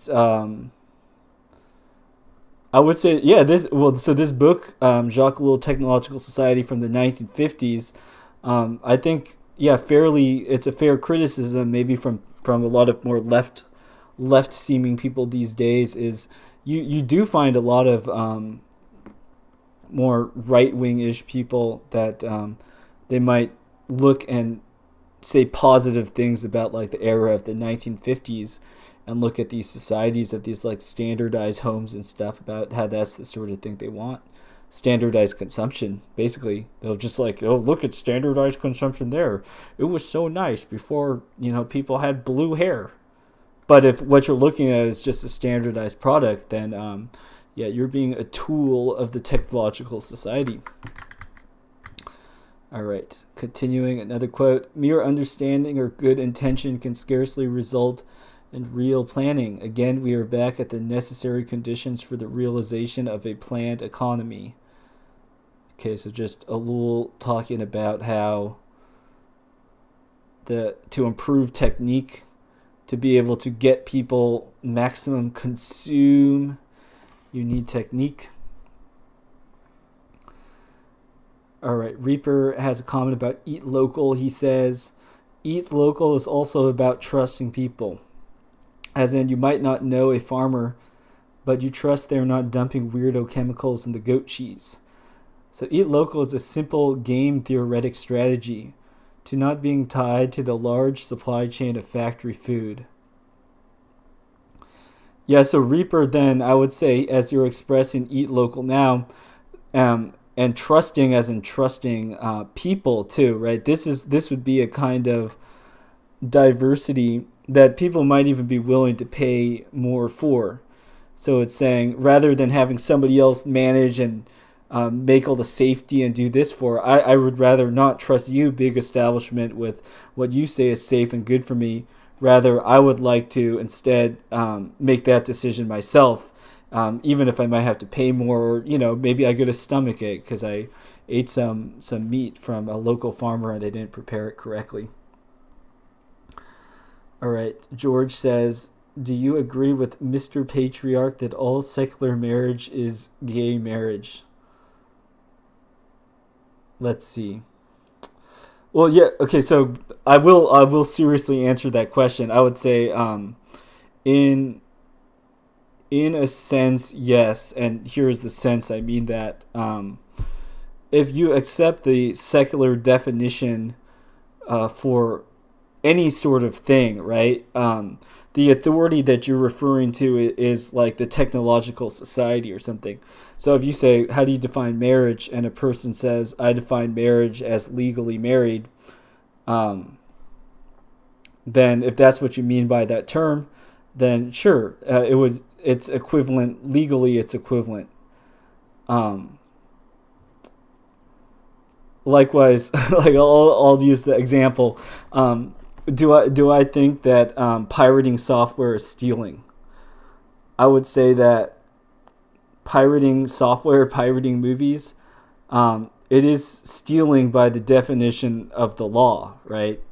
So in this sense, I would agree with the establishment on its own definitions, on its own rules that is stealing. Now, if we ask a different question, like, is it right to pirate movies and stuff? Then that becomes a different question. So same thing too with like the marriage question. You could get like gay married if you wanted in a legal sense, but how that stands in terms of lifestyle choice, and if that is pleasing to God, something like that, then that is changing the rules of the law doesn't change what that means. Similarly, if stealing software, stealing movies or whatever, it isn't morally wrong, but you could still get in a lot of trouble for it. So I would just say that it's kind of like you have the technological society, which has its own rules, its own logic to it, and it's this thing that doesn't necessarily map onto how things actually are, including, like, I believe there is good and there is right and wrong, right? So I think that the technological society is like this other thing, and it doesn't map onto that. In fact, very often it rewards the opposite of what would be good by what is actually good. All right. Reaper says, what are you talking about? I was answering George's question that he brought up here about gay marriage, and I was just saying that you could look at that question with, depends whose definition you're looking at and in what context we're talking about it. And then I brought up the example that you could look at a question like what is stealing in the same sort of way. All right, continuing. So another quote, planning in modern society is the technical method. It does not necessarily represent the best economic solution, but it does represent the best technical solution. Okay, Ross Devian says, good point, but I don't think secular marriage is gay. Right, so you could have, one or not the other, right? You could have, like, you could be married in a church, but then not recognize as legally married. Like, let's suppose you did that for some kind of tax reason. Like, let's pretend that the technological society was like, we actually want to discourage marriage so that people don't reproduce and that the planet depopulates. Okay, so suppose the technological society had a top-down plan like that, so that there were actually tax incentives and things for people to not get married. Then I could plausibly see how a lot of people, they would get married by like a priest in church. They would actually get married, but then they wouldn't be married on paper, and they would pretend to be cohabitating or stuff when they file their taxes. That might be one way which people do, right? So there's a disconnect. It's just two different things. And then, like, talking to different people, right? You could I guess, like, how people would become difficult is if they would conflate these things. Like, if you ask people, do you support gay marriage or whatever, somebody presents a question like that, then by not specifying clearly if they're talking about like in a legal context, in a whatever, if they aren't clear about what they're saying, then they're trying to confound categories in order to entrap you. And in that case, I would say generally it's probably better to just not really say anything and not get in a fight. Don't offend anybody. All right, continuing. So here we just had this quote that was about planning. And right, so another thing to say by planning, returning to the guiding analogy of this, is you're making the world into a Monopoly game. So what planning is doing is making sure that society is set up as a game. Like, you don't want it to be anything goes free conversation. A bunch of people are meeting. You don't want them to just talk about whatever with each other. Instead, you want to keep them on some sort of program. So planning with the economy is like putting people in the Monopoly game. All right. Okay, and then let's see. So there was this actual quote. I'm going to pull up the text of the book to show this one quote that was pretty spicy.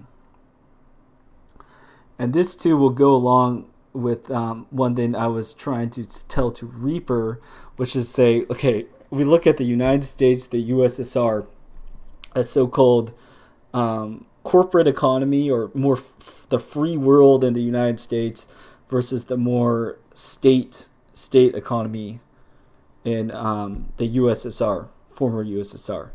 Okay, now Ellul in this 1954 book, he's making the claim that basically they're two sides of the same coin of the technological society. So check out this spicy page here. Okay, so he says, and we do not mean here theoretical connections, but real ones resulting from the internal necessity of the regime. From this point of view, okay, the corporate economy, so like the United States, and the planned economy, like the USSR, come singularly close together to the degree that both systems, A, take a firm hold on the economy, B, manage it on the basis of exact mathematical methods. So that means, doing statistical modeling, all that sort of stuff. C, integrated into a Promethean society, which excludes all chance. Talk about that in a bit. D, centralize it in the frameworks of nation and state. State, nation, meaning you're going to basically coerce people into participating into this. You can't go, oh, my social contract, I didn't agree to participate. It's like, shut up, you have to participate to a degree, whether you like it or not. The corporate economy today has no chance of success except as a state system, right? So you can't just say, oh, YouTube could ban whoever it wants. They're a free company. Well, it's obviously Amazon, Google, all these people, they're using all sorts of tax breaks. They're working with the state. There's no question about whether or not that's the case. And then E, cause it to assume an aspect of formal democracy to the local exclusion of real democracy. And F, exploit all possible techniques for controlling men. The kinship of the two systems is obvious in spite of differences in material structure. So if you said this today, you might make some boomers really mad. But I would say, just looking at the Jacques Ellul analysis here, it seems pretty correct to me. So we might come up now with all these terms like corporatocracy and other words to describe in which our supposedly free system is actually, enslaving us in whatever way. So I'll just search up. It's like corporatocracy. Let's see what comes up. Just like we looked at the term algocracy, rule by algorithms. Well, if the corporations just rule off algorithms, then the corporatocracy turns into an algocracy, right? But just as an example, let's take a look. All right, we'll go to the Mises wiki. So the after Ludwig von Mises, the famous for his more liberal free market type economic thinking. He defines or not he, but people that like him that made this wiki offer this definition. So, corporatocracy and social theories that focus on conflicts and opposing interests within society denotes a system of government that serves the interests of and may be run by corporations and involves ties between government and business. Where corporations, conglomerates, and or government entities with private components control the direction and governance of a country. Including carrying out economic planning, notwithstanding the free market label, right? So people have come up with this term corporatocracy to talk about how even though the United States is nominally free in many ways, if you look at who actually has control and power and makes decisions that people have to follow, then it appears more, it seems to be more in a corporatocracy. So, for example, if it seems like everybody is asked to take a certain medical treatment for which pharmaceutical companies don't have any kind of liability for, and we're trying to get mandates in the government so that people have to take this whether they want to or not, and if they don't, they might be excluded from a lot of parts of society, then who does it seem is really pulling the levers here? It seems, is it really like a free market, or do we see an interplay between governments, corporations, and the related parties? So corporatocracy. And then going back to the Jacques Ellul quote really quick. So here we had this interesting phrase here, the Promethean society. So if you're not familiar with the story of Prometheus, I think you get some cool looking visuals there, as a lot of artists have depicted Prometheus.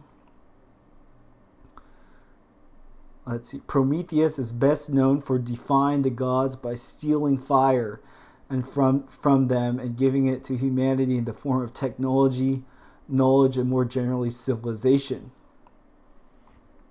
So Promethean is the example of getting kind of a forbidden knowledge, some forbidden power. He wasn't supposed to have access to fire, so he had to steal the fire.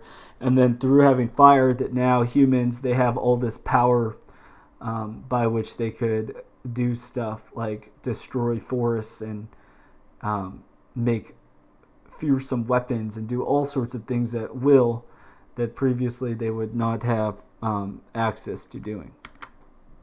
So Prometheus here, we see that the technological society here, I think it's implied it's a kind of Promethean society in that you've unlocked like the fire, the secret knowledge of technique, developing technique, which Prometheus could be said to represent.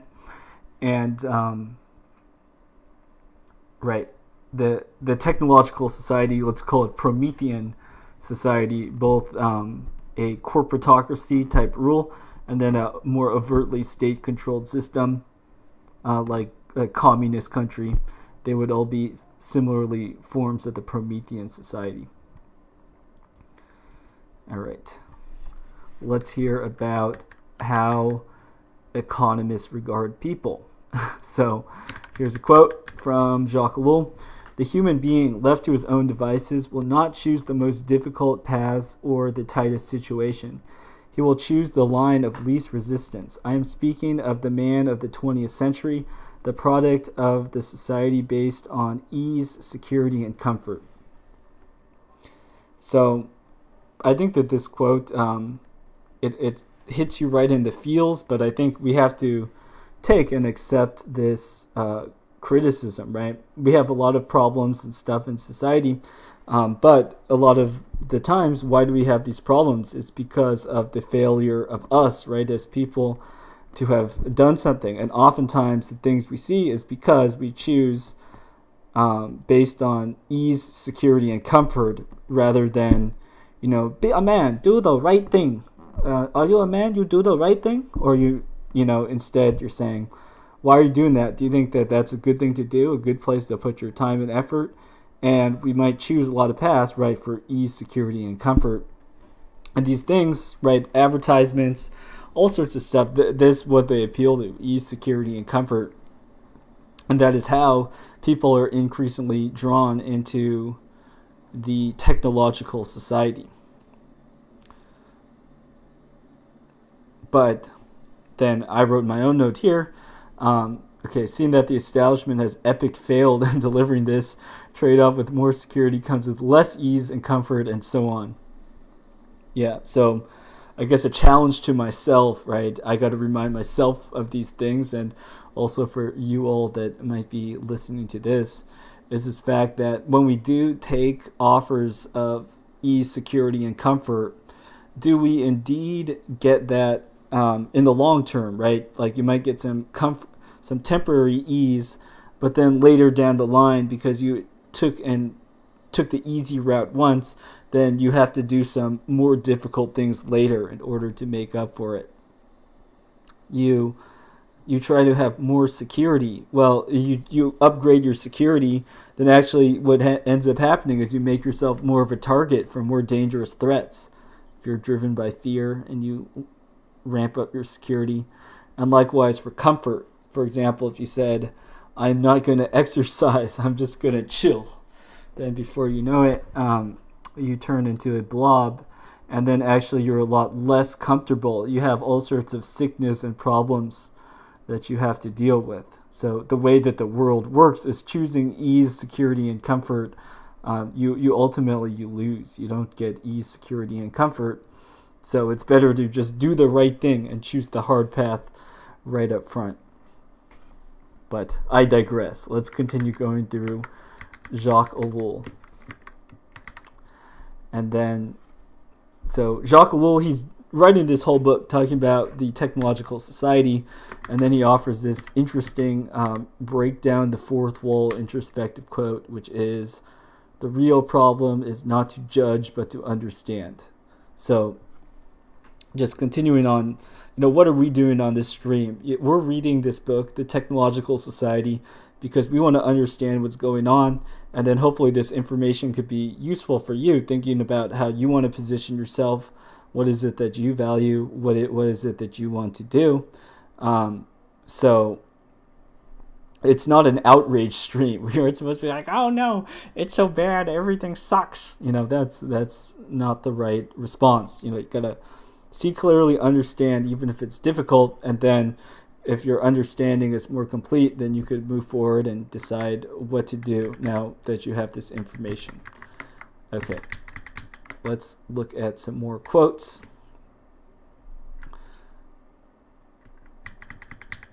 Oh, looks like I made a typo. Okay, so here's a quote. Even if he is unaware of it, the average man preserves his collective consciousness, the obscure feeling that he has been duped.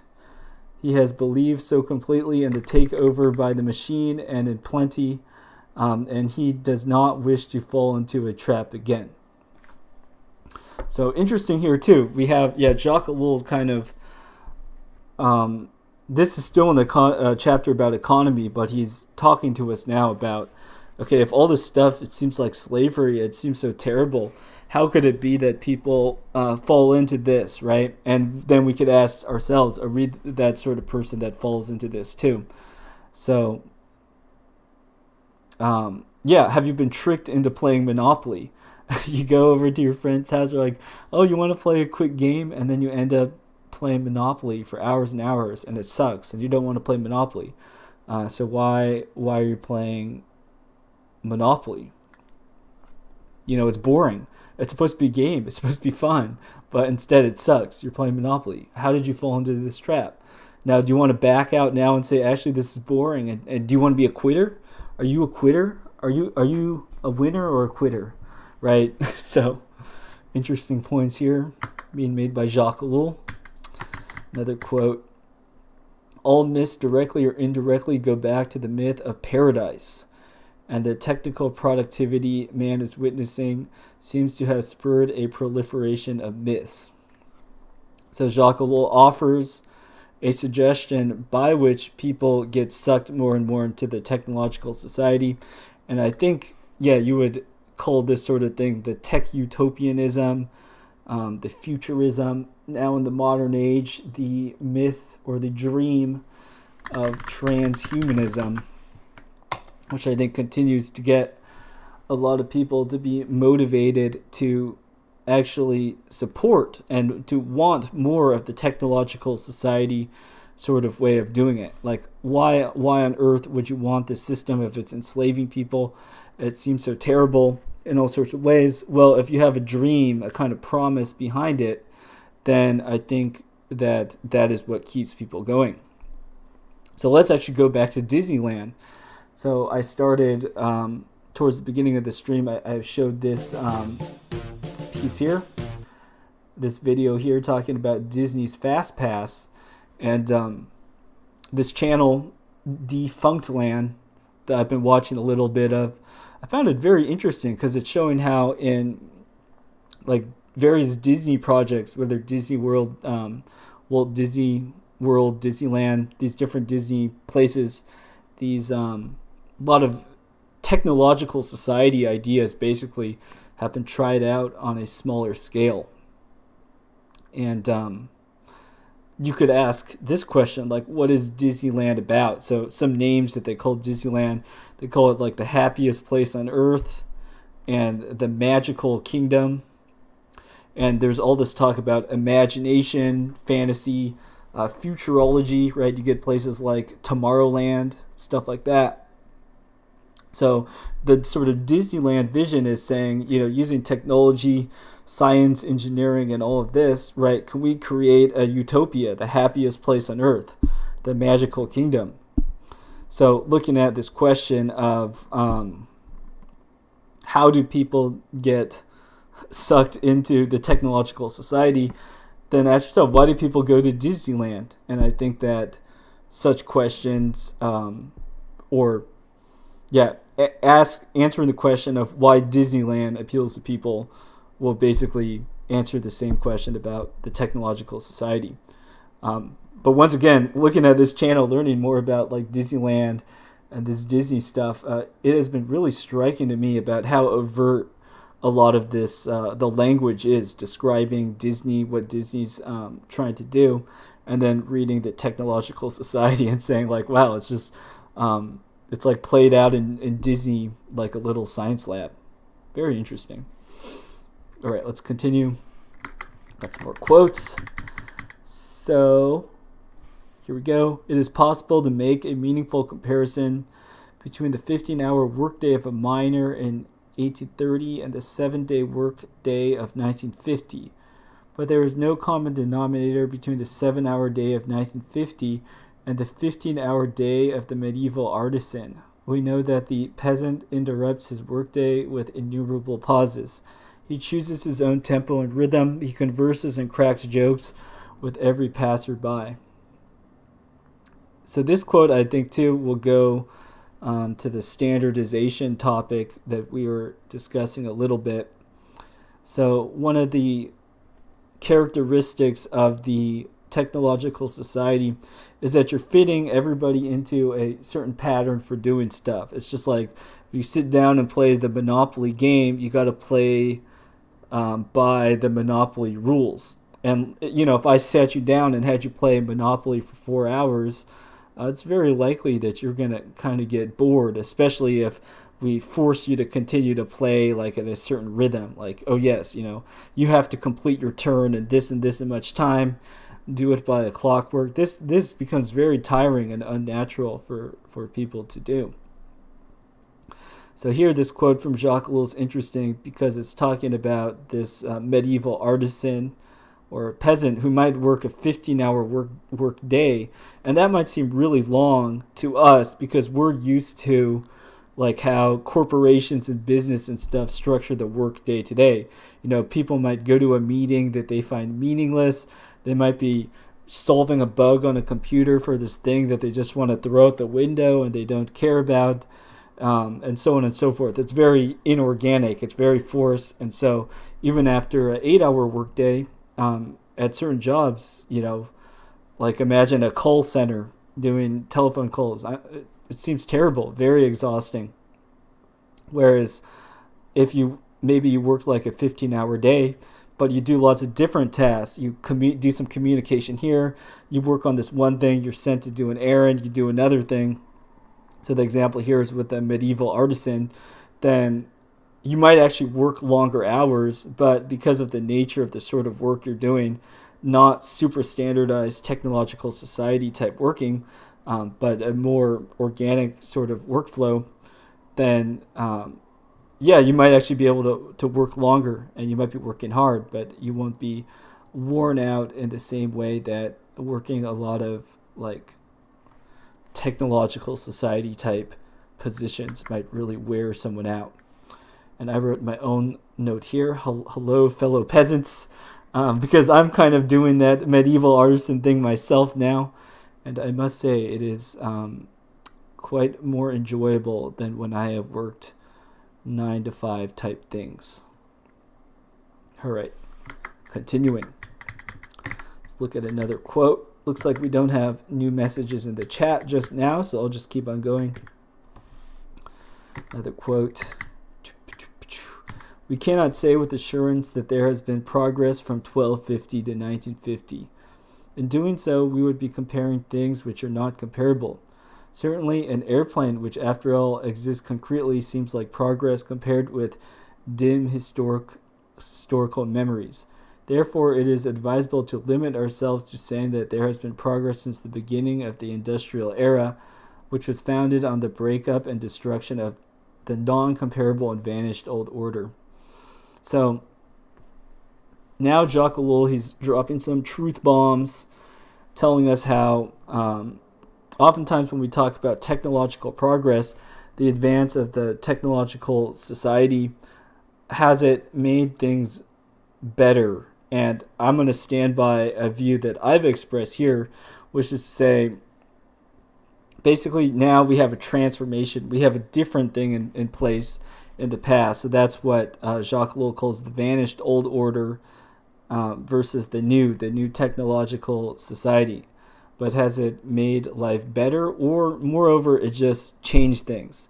So the way in which oftentimes people will say technology has made life better, they might make a comparison between some other time and place, such as Victorian England. So they might say like, oh yeah, well, have you read Charles Dickens? There used to be 11-year-olds employed as chimney sweepers. So we've done a lot to reform and make things better.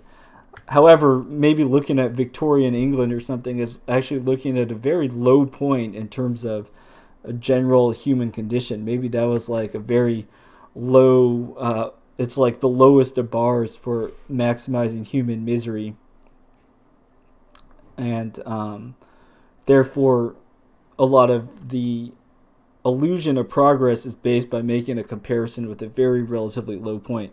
But if we start to actually learn about other times and places, you may find that the technological society has not really, we haven't made progress in the sense of fundamentally solving really anything as it has to do with like how people live their and experience life, except for making it more complex and changing the sort of work people do, and perhaps people suffer from different sicknesses and endure different problems. But as a whole, have we like made life easier on an aggregate, or reduced suffering? Maybe would be a better way to put it. And I think probably no is the answer. All right, another quote by Ellul. He says, "Humble humanitarian motives are no longer important. Technique is too neutral and the state too powerful for either to encumber itself with such things. It is no longer even a question of wealth distribution. In the technical synthesis, the economy becomes again the servant when, after Marx, it had been thought the master." So the technological society, it's continuing, it's developing, and like I'll bring back up again, just returning to current times, looking at the Build Back Better framework, we see this same language again, progressive language, whatever you want to call it, that is talking about how things are going to be transformed, things are going to be better. This is the sort of promise that's given to people. So here we say, create millions of good-paying jobs, enable more Americans to join and remain in the labor force, spur long-term growth, reduce price pressures, and set the U.S. on a course to meet its clean energy ambitions. So all this stuff is presented as like a good thing, but really, take a look, study these things, and you'll see it's basically just making society more and more and more technological society. That's what we're headed towards. Okay. Let's look at another quote. The chemist studies a new combination from which he must extract new laws. When the facts change, the constants as well as the laws are modified.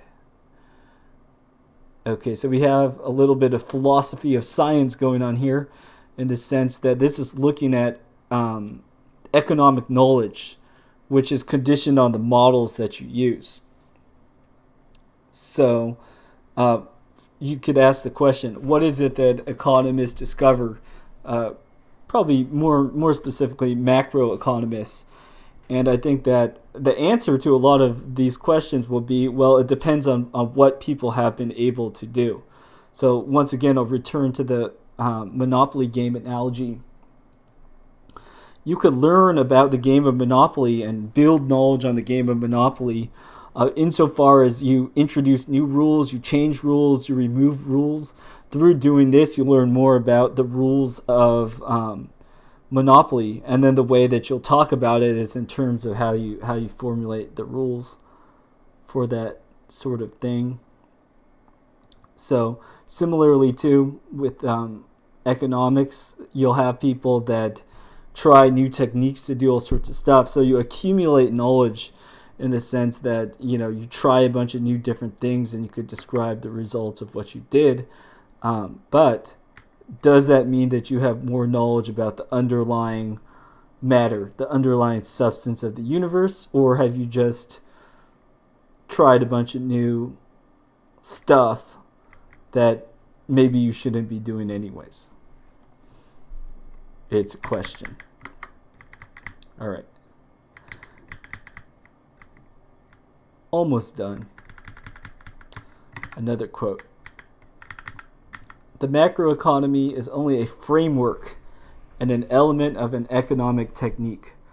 It is indifferent to free enterprise and to the concept of the nation, which it destroys, not voluntarily but indirectly. It has no personal private goal. It does not seek at all to modify a given social or economic reality. Nevertheless, the breakdown of all traditional particularisms occur in economics. The result of the macroeconomic method, to the degree that it proves itself efficient, will be to smooth out economic contradictions and to encompass within the artificial what previously belonged to the natural. Right, so we look at a framework, and there's so many relevant things to the modern times reading this Jacques Ellul book. So here in the Jacques Ellul text, it's talking about frameworks. Lo and behold, what do we have here?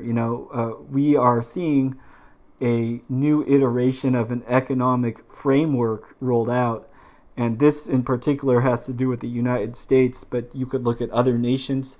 They too are experiencing a framework coming to a nation state near you. Though, maybe here it's talking about how the particulars of nation states, things like that, they're getting broken down. So when people talk about, let's say, the G7 summit as being a bunch of globalists, this is what it's about.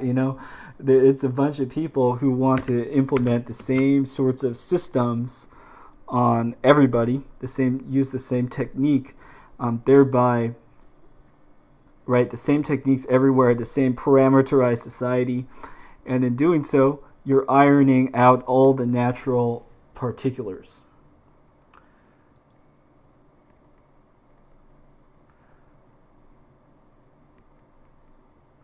So yes, all these people, you could see they're all nice and parameterized here.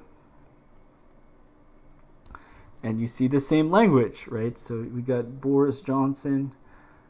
We need to make sure that as we recover, we level up across our societies. We build back better. So you hear this same phrase being echoed all over the place by different world leaders.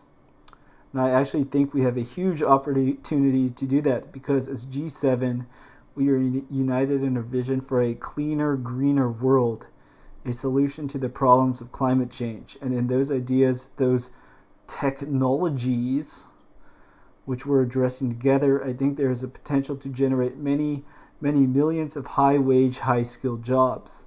And I think that is what the people of our countries now want us to focus on.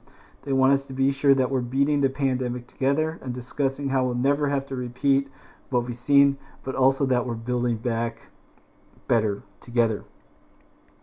Cool. Rasta says, listening to this while I lift, by the way. Sounds good. You lift yourself up by lifting those weights. That is the solution we do. We embrace the pain now to get the gain. Embrace the pain to get the gain. Don't wait for some weird technological cyborg cheat. That's the way we go. Cool. George says, build back better. Oh, yes, George. Plus 50 social credit points for you. Okay. We have another quote here. Technique is the boundary of democracy. What technique wins, democracy loses. If we had engineers who are popular with the workers, they would be ignorant of machinery. In our time, technique is the court of last appeal. The worker is master neither of his factory nor of his bosses. So this quote I thought was pretty striking. It hit me in the feels as a computer technology enthusiast. So the note I wrote here is, consider angry computer nerds unhappy with the work they're doing, social conditions they're in, and even autonomy in developing solutions to technical problems. So interestingly, computers is kind of maybe a vanguard, I don't know how to say it, like a microcosm to show that what is to come with a lot of other areas. With the tech industry, for instance, we have you had a lot of people that got into tech because finally on their computers they had a degree of their own freedom. They could build their own project, do things how they wanted to do it. But then what is it that we find? We have the rise of big tech, the most censorious entity that the world has ever seen, probably. And maybe it was built by a lot of computer nerds who hold as, they will say, as one of their highest values, they want like freedom and more like wealth for other people. They want to freely distribute software, to freely share information, all that sort of stuff. And then that very same technology builds the greatest censorship system that the world has ever known. Very interesting. Okay, another quote. The real function then of the worker's desires is to advance and improve technique, and not at all to enhance his freedoms. So we could talk more about like the standardization that we mentioned before, like the centralization of the food chain. People, they have a lot of choice within certain parameters, but ultimately it doesn't really matter which of those choices they choose as long as it's in the parameters. What you don't want is people choosing to opt out of the technological society, to have different things. If you're a technological society overlord, the more enthusiastic the people are to operate within the technological society, then this is building out the thing that you want. So, for instance, I would say, like thinking about, trying to think of a good example of something that is supposedly discouraged, but is not really discouraged. Okay, so an example from like education. So in education, you might hear something like, there's no such thing as a dumb question. Now, what does there's no such thing as a dumb question mean? If you have a particularly self-aware instructor, what this really means is, say anything and we will have a answer to cover to officially say that the case is settled on some point. Of course, there are real questions you aren't supposed to ask and will make the establishment sweat and be really, really nervous.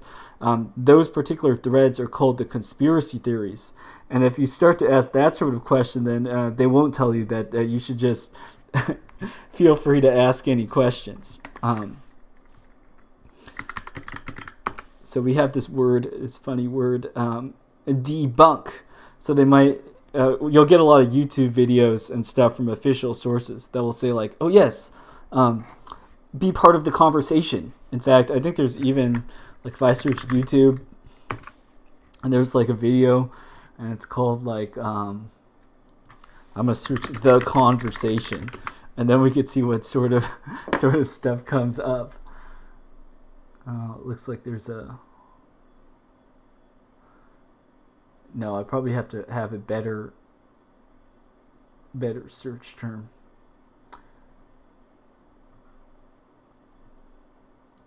Let's see. Conversation, let's say about racism, something. Right, so if you go around the internet, you'll see all these sorts of pieces that are like, let's have an honest conversation about racism, something like that. Let's have an honest conversation about inequality. Here, is this podcast really called The New Normal? Are you kidding me?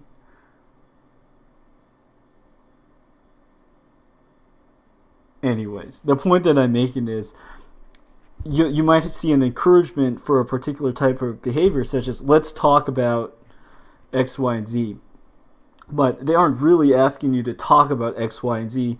Instead, they're asking you to like generate certain comments to have certain acceptable views on that sort of thing. And insofar as you make noise that's in those approved directions, then you're all good to go. It's just like if I started to make videos now promoting the experimental medical treatments and stuff on YouTube, I probably could get a bunch of views. I'd probably get promoted and stuff for doing that. But I'm not going to do that because I don't think that's the right thing to do. But that if you do certain like corporate simping, whatever you want to call it, that is how people often get promoted.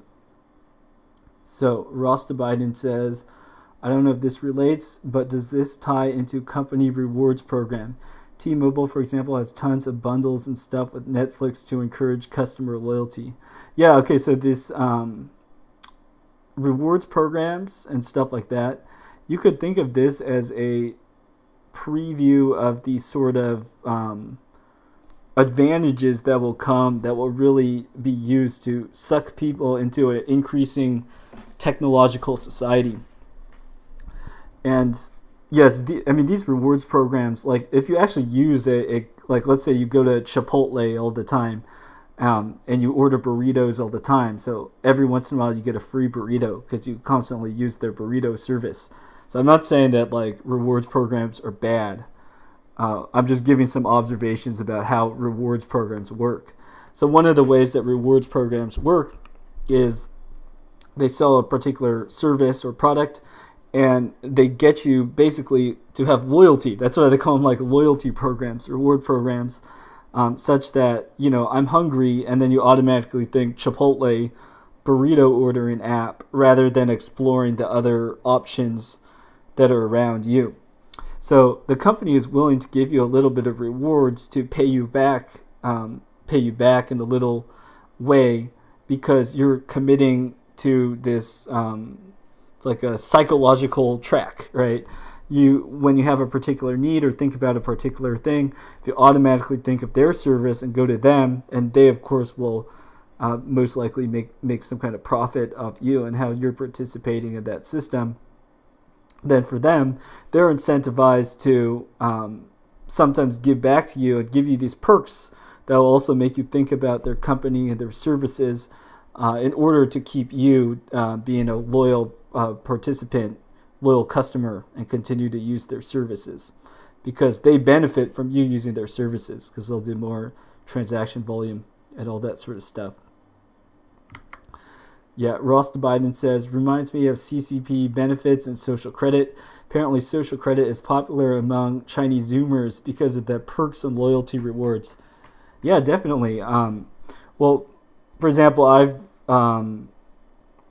heard a lot of people in comments and social media and stuff share stuff like they actually didn't believe that getting the pokey poke was good for them. They might even think that it doesn't help or it's dangerous, but a lot of people, they really want to go to like music festivals and stuff. They want to go to shows, and the only way that they could enjoy these benefits, would be if they went ahead and did that thing. So similarly too, like imagine if you have like a sushi restaurant or something, and they're like, if you show us the app that says that you got the thing, and that you're up to date, you got your your software updates to your bloodstream, then we'll give you free sushi. Then people might be like, whoa, free sushi, that's actually like a $30 value. That's actually quite a lot. Then you'll have a lot of people that will line up. And imagine if we had like state subsidized sushi to get people lining up to become cyborgs. Do you think it would happen? I mean, I think people would line up to become cyborgs, but we'll see what the future holds. Okay, another interesting quote by Jacques Ellul. He says, "It was not the public which demanded air travel and television. Technical progress created these things, and they were technically diffused and imposed on the public. The mechanism of standardization is identical with that of every technique."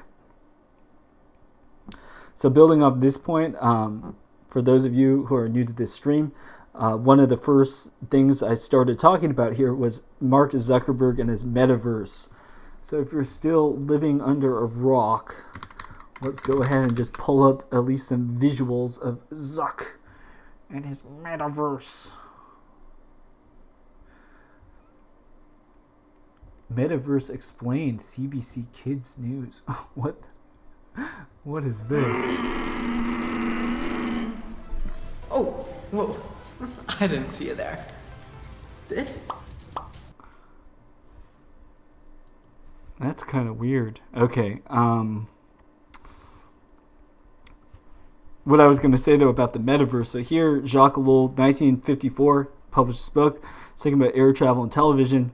And these things were presented to people, and they eventually, now, there's nothing strange about them. People accepted them. But at that time, people were probably saying a lot of stuff about these things. In fact, because we have Ross to Biden on the stream, he appreciated my cartoon of "This is your brain on personal computing." So I will show you the other one now that we're talking about television that is on my website, which is here, the new idiot box. So one kind of moniker that people have used in my lifetime for the computer would be like, "Oh, you're spending another 4 hours sitting in front of the idiot box." Like that would be the kind of maybe something a grumpy old man would say, and the kid would be like, "No, granddad, uncle, I'm just having fun. I'm watching cartoons." But as somebody like an older person might have been able to see how the television could be the vector by which all sorts of problems, all sorts of trouble could come into society, how it could break up families, how people would spend all their time watching television, and because they were doing that, they wouldn't do anything that's more useful, and the whole host of problems. Anyways, at this point, I think it was years ago that I made this cartoon, but it was like parodying smartphones. So I called the smartphone the new idiot box, and I had a bunch of bullet points here about it. Lighter than the previous model. Repeatedly re-download your favorite songs with streaming. So this is a joke to say, back in the day, people would just download a CD once or buy a CD or download their files once. But a lot of times with streaming services, it might actually be more inefficient in the sense that I watch the same YouTube video with some song multiple times. I might actually be downloading that song like a whole bunch of times. So more inefficient from a technical standpoint in some ways, though in terms of delivering a service, perhaps way more efficient in that you sync with the cloud and it's centralized and all that. Right. Yeah, less ports, so you can buy new seasonal peripherals. Just me making an Apple joke. Include software to solve problems it created. Blue light filter, so you could stare at it longer. Will not give you RSI or carpal tunnel because there's no keyboard. Milks your nostalgia without soy products. Helps you find yourself with geolocation technology. So I won't read through my whole image I made here. But yeah, that's the idea that a lot of technology, as a society, we've adapted it. And I think a lot of people could see, like, oh yeah, I could see how a tablet is harmful. I could see how a smartphone is harmful. Yet these things, they still, it doesn't seem to matter what your view is about it.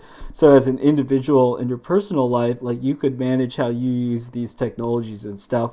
Like, clearly I'm not anti-YouTube. I'm speaking to you all from YouTube right now. But could there be such thing as problematic usage of YouTube? Like, I'm sure that's one could most definitely misuse YouTube, just as you could misuse like any sort of thing. So that's that. All right, comment from George. He says we're only a small step away from social credit score.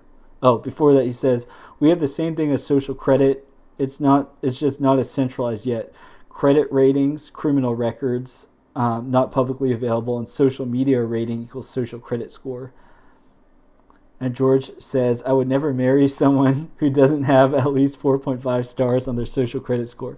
Yeah, so these are funny but very, very relevant comments. I'll even add to this that even before we're talking about like criminal records and stuff, you can find a lot of remarks about how a lot of schools, especially public schools, are designed and kind of operate like prisons in many ways. For example, the bell rings and then you're allowed to go out and exercise in the yard. Like, doesn't that sound kind of prison-like? Anyways, with schools, I remember there being these academic records. And these academic records would include behavioral things, not just like, are you able to do math? But they would have like, what was your attitude like during math class? Maybe you got all A's, but, you weren't eager to go up and do a problem on the board. Or your teacher finds your attitude problematic, so they give you a less than satisfactory rating. I remember all these things happening in school. So, yeah, along with criminal records and stuff too, if there's any sort of evaluation for whatever system you're in. So like with school, there would be these ratings, but even when you're not a student too, like let's pretend you're a teacher and then there's ratings for your teachers. RateMyProfessor.com, right? Especially when these systems are able to become centralized or they're required, like students are required to do evaluations for instructors or anything like that, then you could just see more and more records for different areas. Or like, what if, suddenly like the record of which days you took sick, when you were late at work, you got in an argument with the supervisor. Like, what if all of these things also followed you, similar to a criminal record? So it's not overtly like criminal. You didn't break the law. You're not classified as a felon. But if it's like on your record that you're some sort of uncooperative, undesirable in some kind of way, then yeah, that would be a example of this sort of thing. Okay. So let us look at a couple more quotes. Well, actually, let me just take a look to see how much longer I have. Okay, we're almost done. So we'll keep on going. Okay, so let's look at this quote. The human being is changing slowly under the pressure of the economic milieu. He is in the process of becoming the uncomplicated being the liberal economists constructed. The transition of the purely theoretical image to its incarnation is what concerns us here. And then the note I wrote is humans becoming the users or customers in systems. How does a person differ from an account? Attempts to merge these two.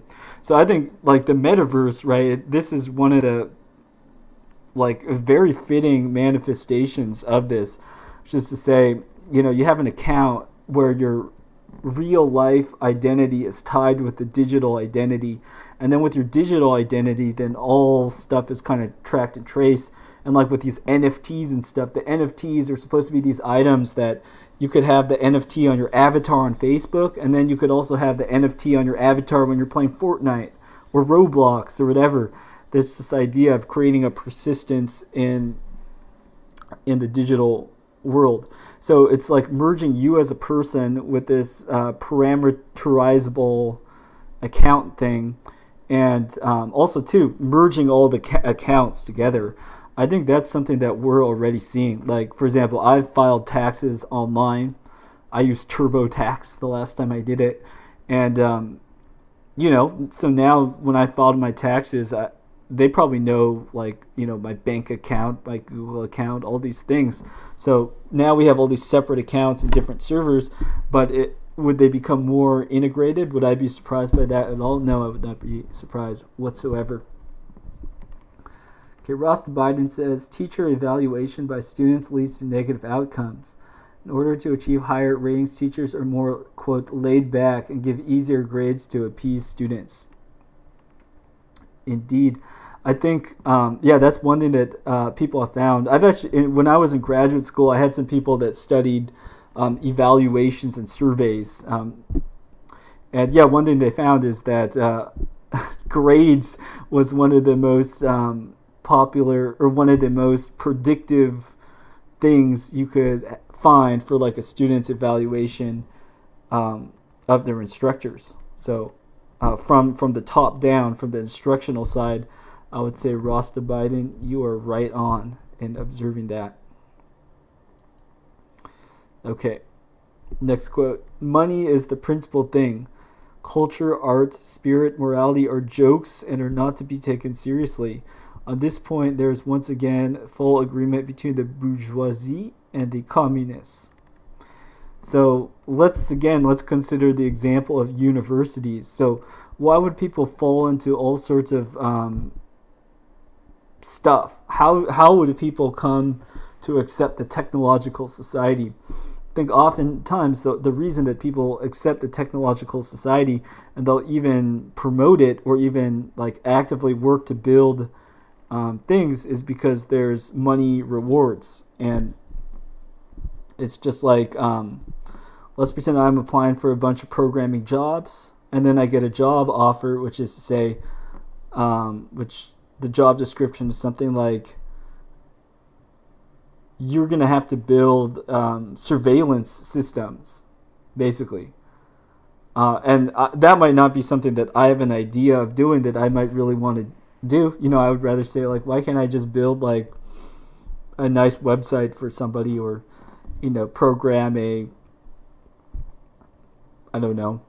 make lines in a store more efficient, or do something like that. But instead, they're asking me to, like, work with some hardware, some camera software and stuff, and make like a face recognition surveillance type system. But then it pays well, so I might end up taking that job. I'm not blaming anybody who would take that sort of thing, but this goes back into the macroeconomic thing. So the only reason, like, how could the world arrange itself such that you could pay somebody, like, let's say you get paid $200,000 a year to develop surveillance systems. Now, who is going to be able to have that type of money and be able to pay out that sort of money to a bunch of developers? It's only possible if you have the concentration of a bunch of capital, which is going to what we were talking about at the beginning of this stream, which is to say USSR style state-owned control of capital, or corporatocracy type thing, like what we have in the United States.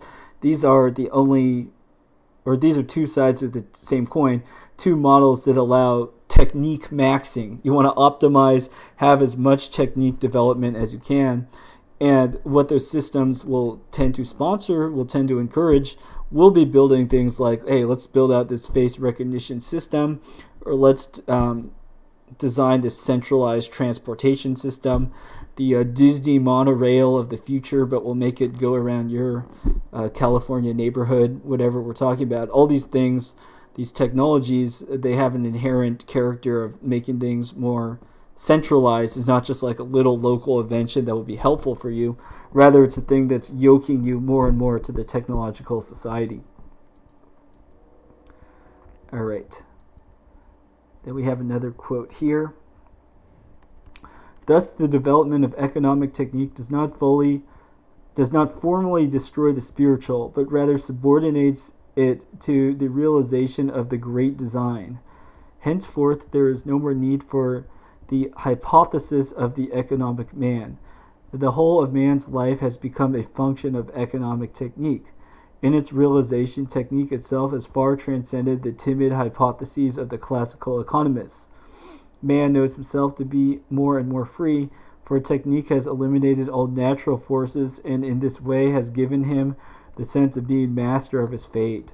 The new man being created before our very eyes, correctly tailored to enter into the artificial paradise, the detailed and necessary product of the means which he ordains for himself, that man is I. So that was the closing line of this book. A bunch of big rhetoric here, but I think more or less this quote is talking about how with the technological society, basically you're putting this whole new layer on top of reality, the establishment abstraction layer of reality. But it's not just an abstraction layer. The establishment layer wants to totally change and rework the rules such that for me to succeed, I play by different rules than the natural rules in order to succeed.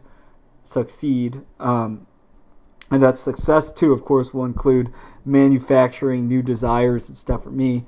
And if I could identify with that system and optimize myself to succeed in however I interpret success in this technological society system, then you will be a happy slave indeed. So I'll just read my conclusion paragraph I wrote here. So we're used to being made Homo economicus, or the economic man. That's what this paragraph is saying, that we're becoming, the last paragraph of this chapter. Economic man through accounts. So first there were bank accounts, but with the expansion of digital technologies, we see accounts in more and more places. Right now it's rather scattered, but as these accounts get integrated, we can see how economic life is further along, reaching the technological society trademark. So to me, it seems pretty clear, how the metaverse, Mark Zuckerberg, all of this stuff, it's a very natural development. It very naturally follows from a lot of stuff that has already been happening. So like I mentioned, when I was even going to school, we would have all these evaluations, ratings, and these academic records would follow you through your time in school.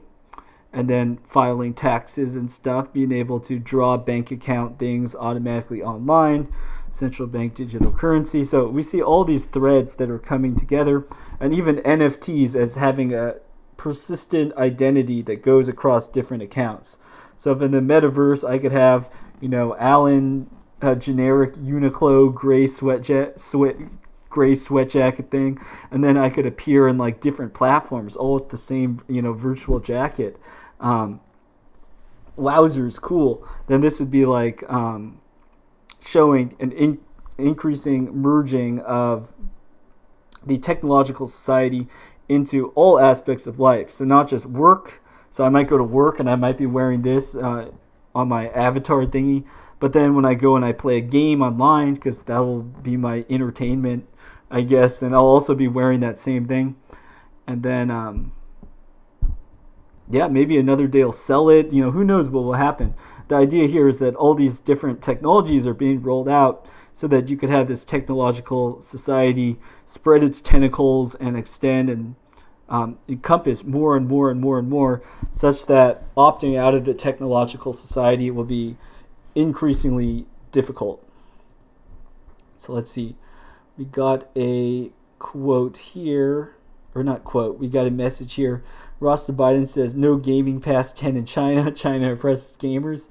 Yeah, so in the story being referenced here is how, I think it's specifically for people that are under 18 or something, but China has made limits for how long or when people could play video games. I think, too, they imposed similar limits to TikTok, because they might have gotten data like, why do all the young people want to become like YouTube influencer type people instead of people wanting to become engineers or scientists or whatever they might want more of? Instead, what you see is that all these people want to become, Weibo influencer, whatever. So then TikTok, I think they call it Douyin, something like that. Then you get measures put in by the government. Now, it seems like China, maybe they don't actually hate their population. Maybe they actually would like to help them, like spend less time wasting their time doing stupid stuff. Which is to say that all these things are tools, right? They could be used for good purposes and for evil purposes. But the fact remains that the technological society means that more and more techniques are being rolled out that allow a mechanism of centralized control, such as deciding, nationwide nobody plays games after 10 p.m. In past eras, that was unheard of because you bought like your Sega Genesis or whatever, it's offline. You could play your Sega Genesis whenever you want. But now, if to play a game you have to log onto a thing, then the centralized nature of the account means you could like shut people's accounts and stuff off. We're joined by Mr. Wong, who says sad it's gotten to that point. Yeah, well, I mean, it's sad, but it's it's what's happening. So I think that one reason that we're studying technological society here is to say, this is what's going to happen. This is marching on. So if we understand it now, understand all the tricks that are being used, then we could better position ourselves to not become suckered into it. Like I've watched a bunch of these videos on METAVERSE, the VR type of thing. This one's only got 4 likes and comments, but not very many views. What I was going to say is, you watch a lot of videos on tech stuff, then you're gonna encounter a lot of comments about true believer type people, meaning people who truly believe like, oh yes, if we have virtual reality and stuff, we're gonna have all these new and great experiences, and life will be fun and easy and great because even with a very low budget, we could explore many and many virtual worlds and stuff. So like I'm a millennial, so I'm more used to just seeing stuff come up and fail, things on the interwebs. But then you look at especially a lot of younger people like Zoomers and stuff who might be on the internet on the same time. And then when I was a bit younger, like when I was in grade school, then I would get addicted to video games and stuff, play these video games for hours and hours, which in retrospect I think about it and I was like, wasn't that game kind of boring and retarded? yet it got me. So that's to say that as stuff evolves, I think people of every age group, whatever you want to call it, they're faced with different problems, right? So in this present age, I would say that for like people that are like millennials and stuff, what would it mean to submit to worship the technological society, for lack of a better word? Like if somebody were to sell out in the sense that they're like, I know I don't like how this is going. I don't want to build this thing. This is doing a lot of harm to people. But Facebook's offering me a fat check, and I'm going to take that money, and I'm going to live with my family on Facebook campus, and we're all just going to be happy.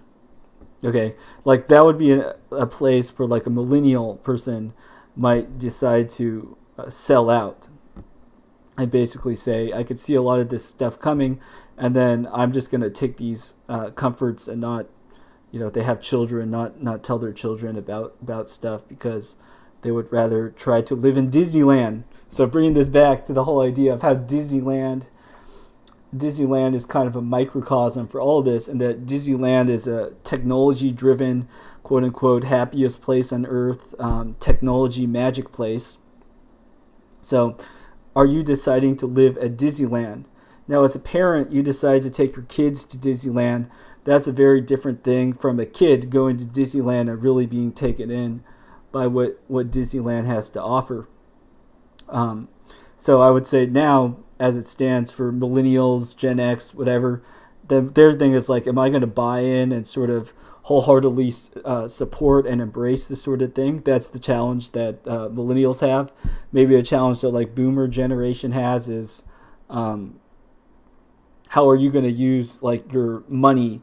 What do you want the future generations to look like? Are you going to fall in line and just like say, oh, it's good, and say, oh, they're more poor and stuff because they're lazy or whatever? Is that the path you're going to take, or are you going to recognize and maybe you get put on a naughty list for taking a stand? So every generation has a different thing.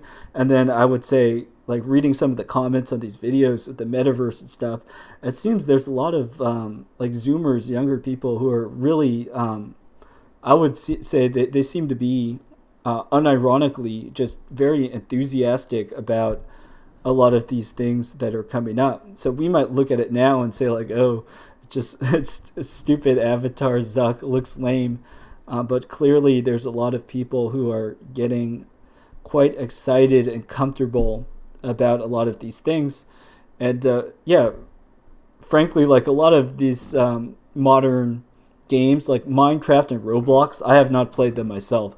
I don't really understand them directly, but remembering how like I got interested in video games and stuff, it's very it's not surprising to see how people could really get invested in these worlds. Now the question is, going as we go through our lives, right? What is the final call going to be?